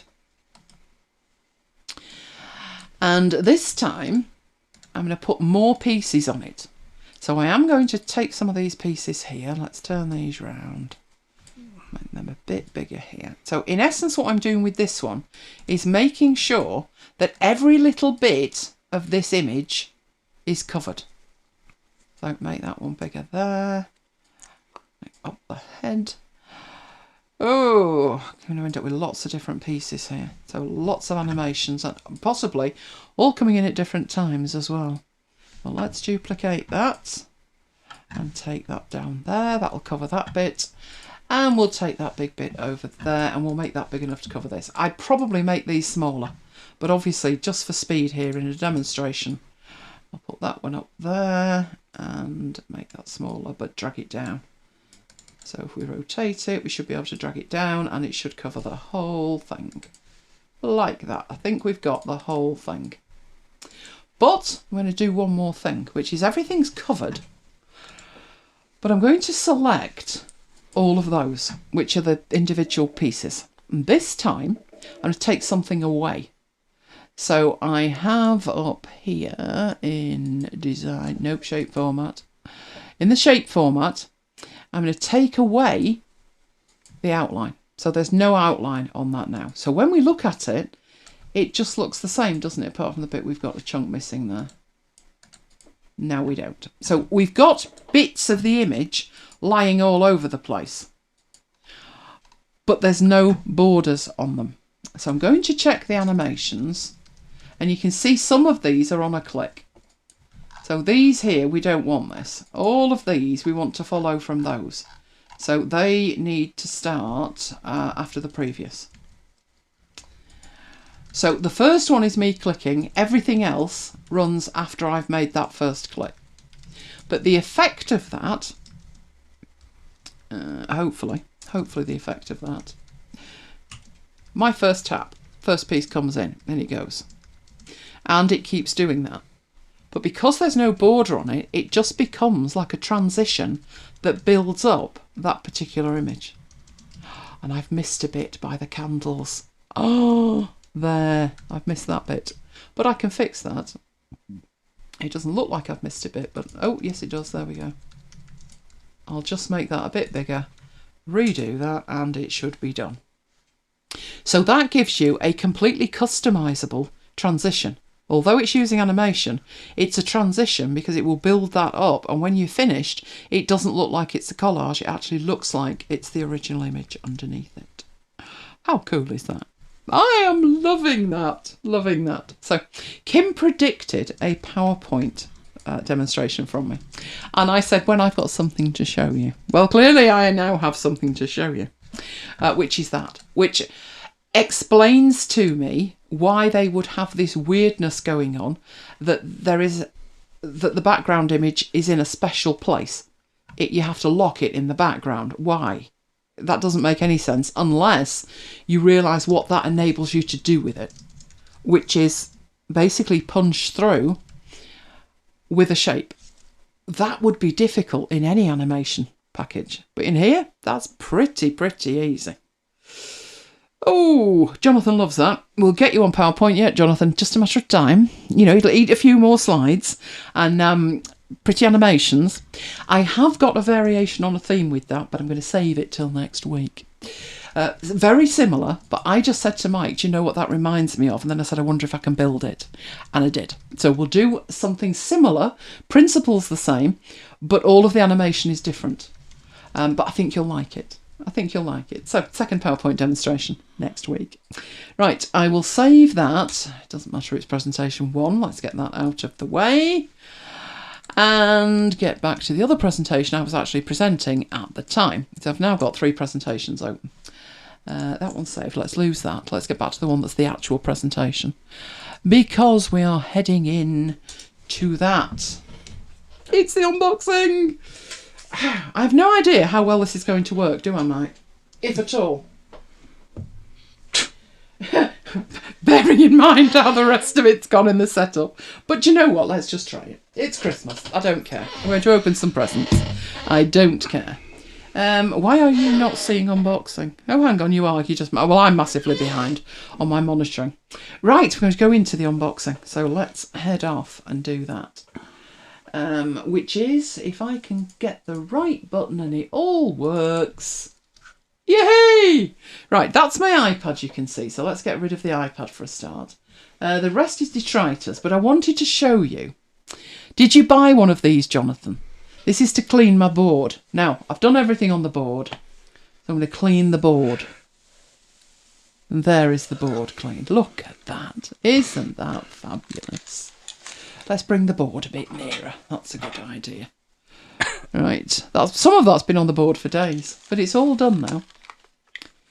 So there's the thing on the board. Now, other bit with the board.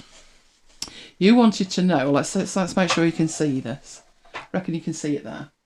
The pens, the volcanics. Oh, the volcanics are fabulous. So obviously, stuff like black works really well. Kim wants to know if you have to wash the eraser. No, it's a dry thing, so no, it seems to be absolutely fine. That was a cheap and cheerful thing that I found. I think it was £2. It's smaller than the ones I used to use at work, but for this board, that's perfect. Right, so you made a very good job of that. I have, haven't I? Yeah. All right, don't get used to it, Mike. All right, there's the black one. There is a purple one. Charles says that's so analogue. I know, but it works. Blame young Jonathan. Right, there's the purple. There's the blue. Now, obviously, these ones are dark enough that I thought, yeah, you're going to see those. And there's also these ones I would expect to see. So this one is brown. If I can get the lid off. There's the brown. Not bad, the brown, I didn't think. And there's another blue one, which is there's a light blue.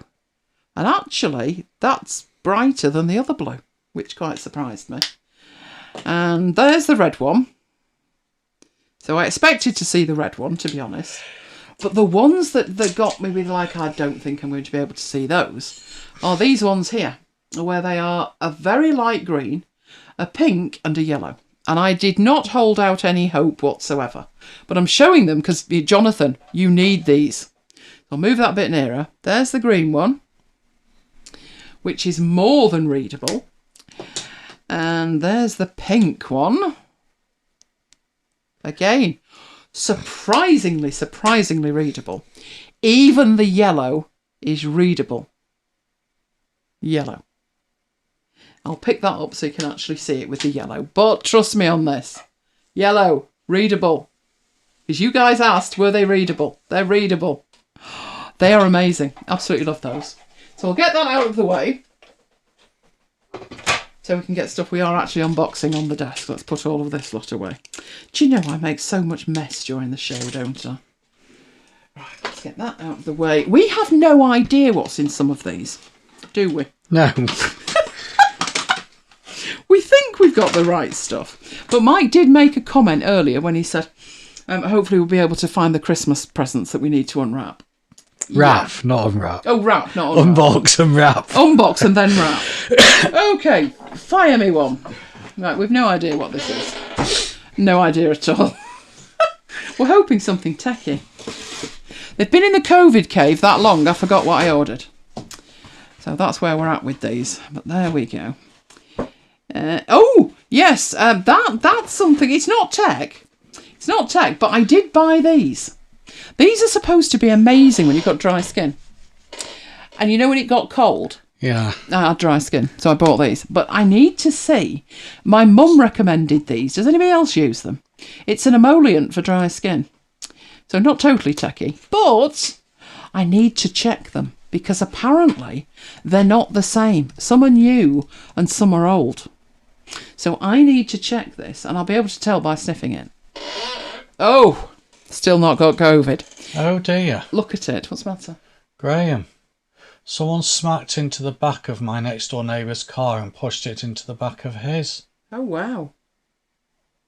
Both cars are being pushed a full car's length. Oh, Graham. That's not good, is That's it? shocking. Is this tonight? Yeah. Police are now chasing them. Unbelievable.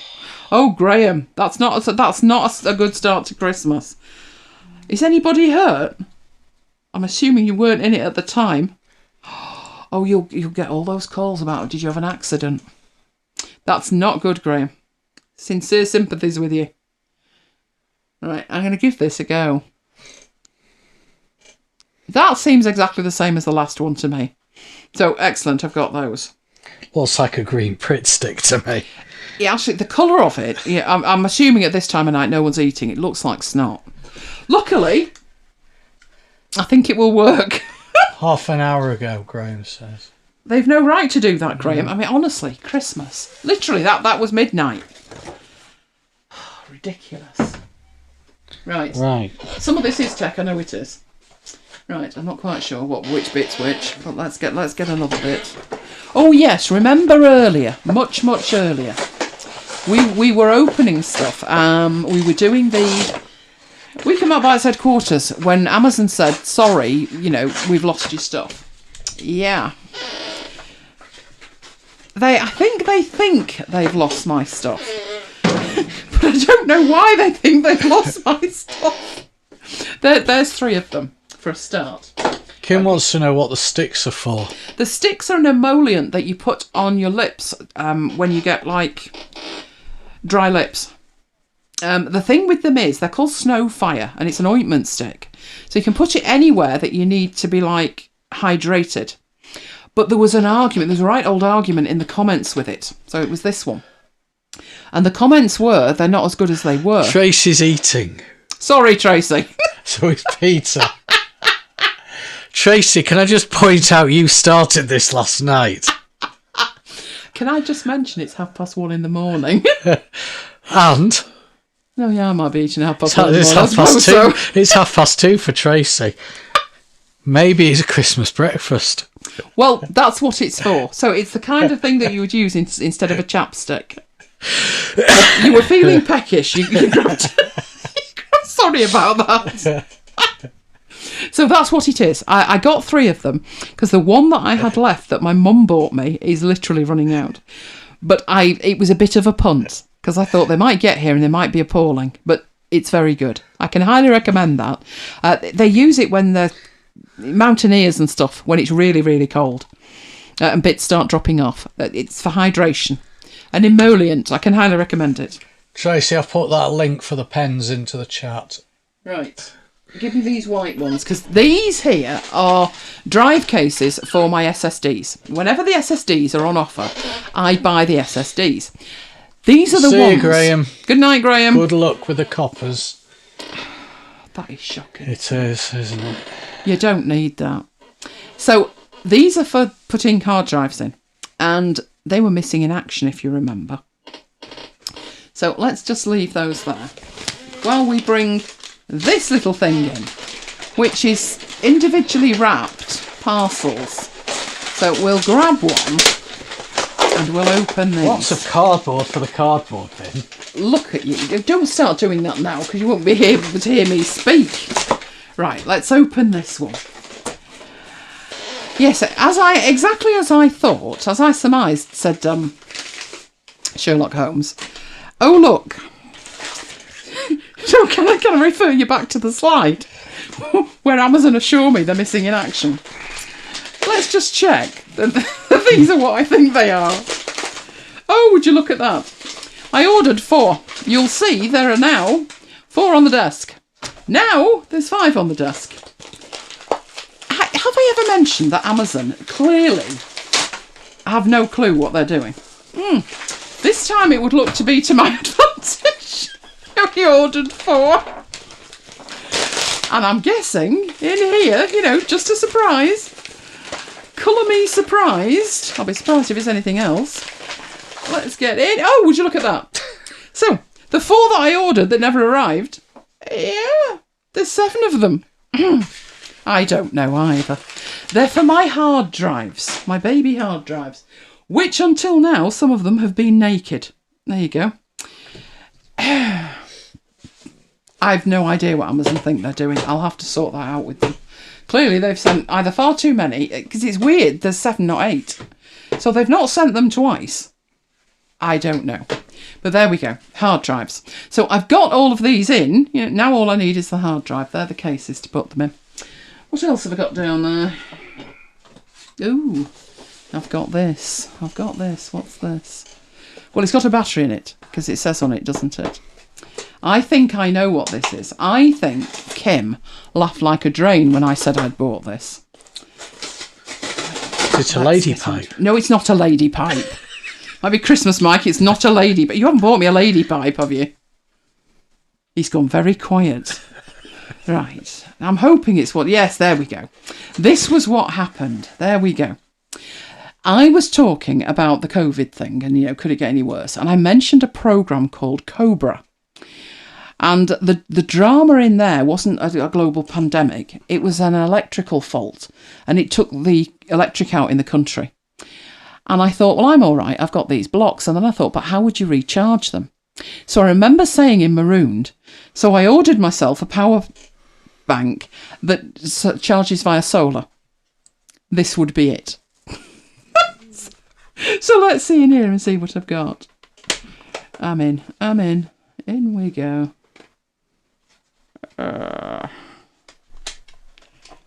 Come on, let me in. I think this one did a fast charge, which I also thought was good. So it's got its little cables. It's a Kindle cable. But I do believe, I don't think it ships with it, but I think it will charge. Yes, it will. It will charge there. Let's make sure you can see that. There we go. It will charge with USB-C, which is handy as well. But my intention is to get it to trickle charge through the thing on the top, which is solar.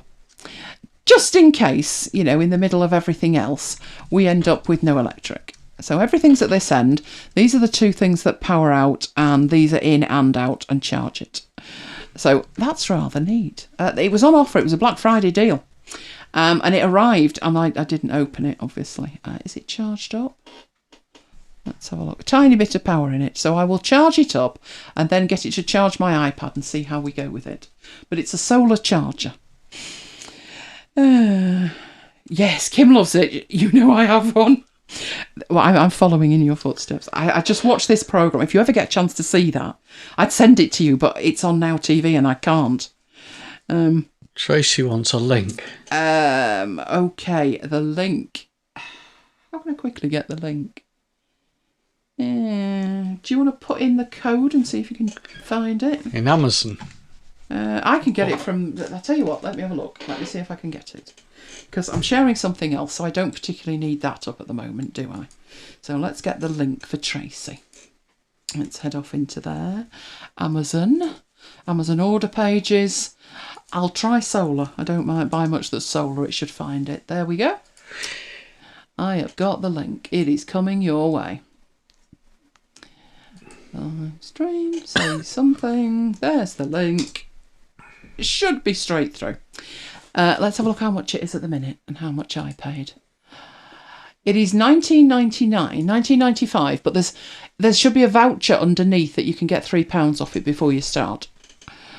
I think I paid about $15.99 on a Black Friday deal. But I particularly wanted the solar aspect of it. And the fact that it had all of the ports, so I could do it on different iPads with different things, was just a benefit as far as I was concerned. So it would cost you $16.95 at the moment. There we go. So I will get that charged up and I will probably have a look at that next time. See, I'll tell you how we go with it and how long it takes to charge and trickle charge in particular. So let's put that in there. Let's make sure that's in there. I'm terrible when I do the unboxings. I come back to it and I have no idea what was in each box. So I need to keep those together, don't I? And then lose the cardboard. And then we've got that one. Last one. I have no idea what these are. Can't remember. Right, let's do it. Well, it's got a battery in it. That's actually quite concerning, isn't it? I can't remember what it was. Let's dive in. Let's dive in anyway. It's something with a battery in it. Right. Is Jonathan still awake? Oh, he is. He is. He is. That's excellent. That nap worked. Oh, yes, I do remember. I do remember what that was. All will become clear. You'll wonder why on earth I bought it, but that's not the point. It's a selfie stick. I have no desire whatsoever to use it as a selfie stick. It can also hold a camera. And you know I have a camera that it needs to hold. Because the big desk by the window is going to be the new unboxing area. So I can use this, which, you know, might look like a selfie stick. I'm not interested. I want this as a tripod, which apparently it will do. So I just need to work out how that... Ooh, that's very clicky, isn't it? I'm liking that. Like that. Obviously this needs to go higher, but it does actually go higher. There we go. Little mini tripod for the camera, etc. No idea how this works, crying out loud. Oh, I don't know. That's weirdness. I'll work it all out. But the idea is, it was just something small that I wanted for the desk area to hold either the phone or the camera. One or the other. So that's what it is. But it's also a selfie stick. So I've got no idea what you're supposed to push, twist, turn, or anything else either to get it to be a selfie stick. Oh, there you go. So you can do that with it as well. But I have no intention of doing that with it. No idea. The thing on it is actually quite surprising. So I wasn't concerned about how strong it was. It was these leg bits at the bottom that come out. I don't think you can see one of the leg bits. I've got one over there that has a light on it. But that actually sounds quite clicky.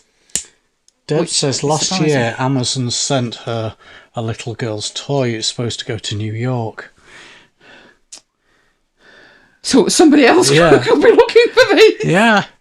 Well, they sent me a bowl once, a cooking bowl. I remember. I had to look up what it was. Like, what's this plastic thing? We put cement in it. Well, I did tell them, and I said, and there's this and this and this in it. What was in it with that bowl? I remember the bowl. There was about 4 items, and I was expecting something else. And I looked at the size of this box, and I thought, that's not my toy. So I get onto them and I said, I ordered 2 hard drives and a cooking bowl's turned up with some measures. Oh, and I know what else. Those ice block things that you freeze. There was 2 of those in it, which was why it was so heavy. And I said, well, can I send them back and get what I need? And she said, oh, keep them. So when we did the back step, which needed fixing, we got some quick drying cement. They weren't kidding there, were they? My God, put water near it. It set in 2 seconds. So I said, we need something to put this in. So we used this bowl and then gave it a funeral, didn't we? Oh, happy days. So yes, that's for me to try with my camera. I just need to work out how all of this works. Because it's going up and down, but I have no idea how this turns around. And if I force it, I'll probably snap it off. And you never want your end snapped off, do you? No. Right, so we have mega unboxing this time. The area for the unboxing is to do some of it on video, which saves me doing it live and falling over everything. But we're not finished yet, because obviously they're my toys. Oh no, let's get back to what we've got here. Is Jonathan awake? Jonathan is awake. If Jonathan's asleep, this is not going to happen. Jonathan's awake. Wouldn't it have been more logical to get a mini tripod, not a selfie stick? That was on offer, and it did the job. And if I want it to go higher or I want to do something else with it, it gives me the option to do it. I also have in here microphone stands that I've got some little tiny adapters with that I can turn into a camera stand if I need to. So I just like to have a range of tools that are in the toolbox that when I need to do a job, I go to it and it's like, well, that'll do and that'll do. I've got a whole drawer down there. Tracy needs to see the drawers, you see. That drawer down there, the one with the plastic box in, is the one with all the little adapters. So we've been able to put every microphone, every camera that we've needed to together with the stuff in the magic drawer. So I'm just going to put that with the other stuff, and then when I need it, I'm good to go. Right, let me get that up. And I need to get to just the right place in here, don't I? Right, okay. I need to be about there, I think. I think I did it as an app. That's interesting, isn't it? Right. Oh, there we go. That's where I want to be. So let me get that so you can see that. Awesome. Oh, I've put the 1st of January 2020. I am not having us going through 2020 again. But let me assure you, it's 2021. Just tip-X that. It'll be fine. It's 2020. Anybody want to live 2020 again? Didn't think so. Never mind. It's 2021. And it's when we're going to start our Notion 2021. Should we make the final Awake Challenge of the year worth more, since it's the last, say, 15? But good grief, Dee! Steady on! Oh, I owe you a tour of the office furniture. Right, we'll sort that out. Well, we're going to start Notion 2021. We're going to start completely from the bottom up. So if you've never used Notion before, you'll still be able to follow along with this. we are going to split it up into sections, and the first of these will be the core tables and why they are the core tables, etc., etc. So that will definitely be happening next time. And when we meet again, it'll be 2021. Hopefully, a much better year. Now, in the meanwhile, I need access to this lot now. Oh, there's weirdness going on here. I haven't got that slide, but you know we're going live with Marooned at MacBites headquarters at Christmas tomorrow. So same time, same place as ever for that. We are completely and utterly up to date with all of the shows, including Young Jonathan's. So there's no excuse not to go and listen to it, because it was fabulous. And if you want to subscribe to the feed, that is the feed. All you need to do is get that in your podcatcher, and they will all automatically download. Right, in the meanwhile, we love you guys. If you love us, if you have enjoyed anything tonight, give us a like. It really does make a difference. All the new stuff in the new year is going to be at ElaineCharles.com/VIP. Advent mail-wise, we're done. But there might be a little something in your stocking in the morning. For which read, there will be in the morning. But that's not where we finish, is it, Mike? Oh, no! As if that isn't enough. We have a little Christmas something for you. I wonder what it could be. It's under the tree. That's our big tree downstairs, replete with lots of gifts on it and everything. Now, what is it? Well, I could make you all have a guess. But if I were to just say, what does Jonathan really, really, really want for Christmas? I wonder what that could be. I'm going to pause at that point, wait for the stream to catch up, so I can see Jonathan go, ooh! And he has. He has. So guess what that could be? Only a new MacBites. Jonathan, do you know what this means? I get an extra point, which offsets your point tonight. But of course, it's got to be worth it, hasn't it?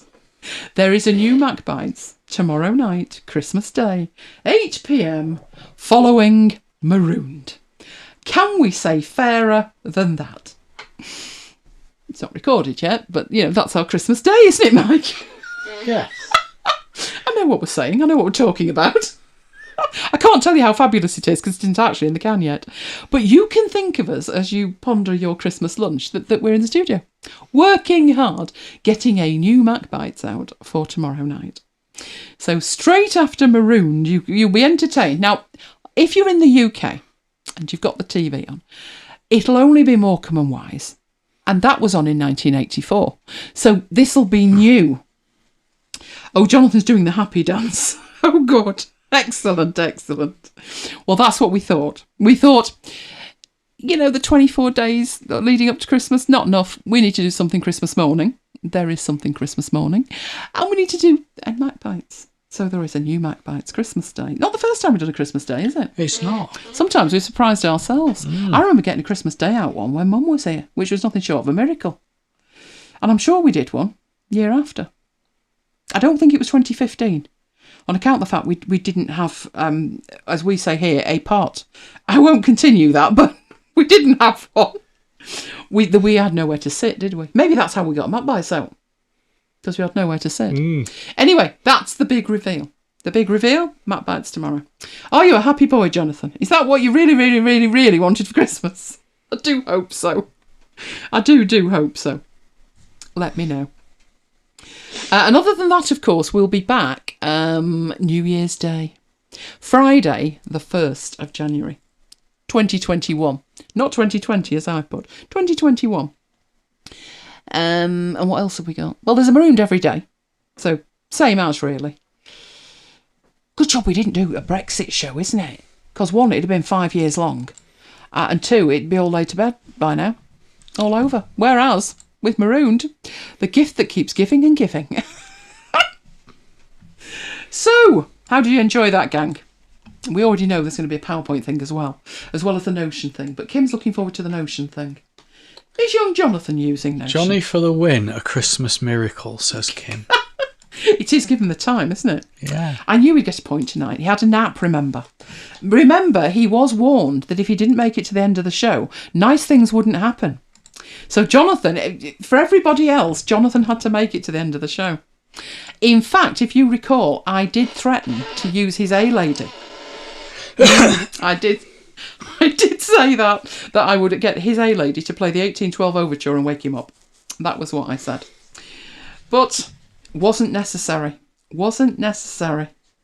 There you go. Right, putting that down on a post-it note and sticking it to my analogue board. There we go. And that's the thing for next week. And we've got no excuse next week, Mike. No. No, because we have one extra day, apparently. But, you know, we don't really have one extra day, do we? Because we're going to spend it making a MacBites. That's what we're going to do. Which will include our adventures with our new kit and our decision not to biggles it. Which has become a verb to mean to ruin it. So, no, we didn't biggles it. There's the long stories about parts of it, isn't there? Very, very funny. Very, very funny. Excellent. Made Jonathan's day. All we need to hear, Jonathan. So, we are 52 minutes into Christmas, so I think that calls for some... Can we break the toys out now? You know, that's what my mum used to do. She had all these sweets, but you couldn't touch them till Christmas Eve after you got back from midnight mass. And with midnight mass, it's actually happening as well, Mike. Is it? Oh, yes. Have we missed it? Yeah. It's all right, I had it on, so I can wind it back. Oh, okay. I think there are about 3 people there. Oh. Yay for Jonathan, our leader. Very, very well done, Jonathan. I'm very impressed. You may now head to bed and a night's rest, because you're going to need to be wide awake for 8 o'clock tomorrow night, aren't you? And we've got to deliver by 8 o'clock tomorrow night. So, lots to do. People to see, things to do. Excellent. I'm glad you enjoyed it, Peter. We will be heading off very shortly to sort out a MacBites. So excited. Right, if you have anything that you would like us to cover, or just to say hello, then you can contact us at all of those places. Although Twitter's probably not the best idea if you actually want to hear from me. So I would suggest email. Email's probably the best bet. I haven't installed my Twitter client yet. I haven't, I've just realised. Yeah, so you won't be looking much about Twitter. I made the mistake of going to Twitter in a browser. Won't be doing that again. Oh, I've done that. I can't find a thing. Not an absolute thing. Oh, Tracy says at Nan's we couldn't go into the lounge to open presents until we'd finished lunch. Oh, that's another one, isn't it? I was lucky. I was lucky with Mum and Dad. They were fairly laid back, considering. But I think it's good discipline, isn't it? I mean, was it a rule you had to finish the sprouts, though? Because that would not have been good. Oh, thank you, Kim. Happy anniversary. 21 years, Mike. Thank you, Kimmy. Next year, 2021, will be our 29th anniversary together, won't it? Yeah. Yep, can't rush these things. But like Kim said, you see in America, it'd all be dealt with. It's only over here where you have to stand there on one leg in front of somebody wizened old fool. Did I just call the priest a wizened old fool? Probably. I could well have done, never mind. Never mind. Thank you, Tracy. Great show, great year. The MacBites year's been fabulous. Just think, without all of the kerfuffle with COVID, we wouldn't have had such an amazing MacBites year. Thank you all for being with us, and hopefully you will still be with us on New Year's Day, which is when we will be back with After Hours. But for the moment, I'm going to say good night from me. And good night from me. And we will both see you next time. Stay safe, guys, and have a fabulous, fabulous Christmas.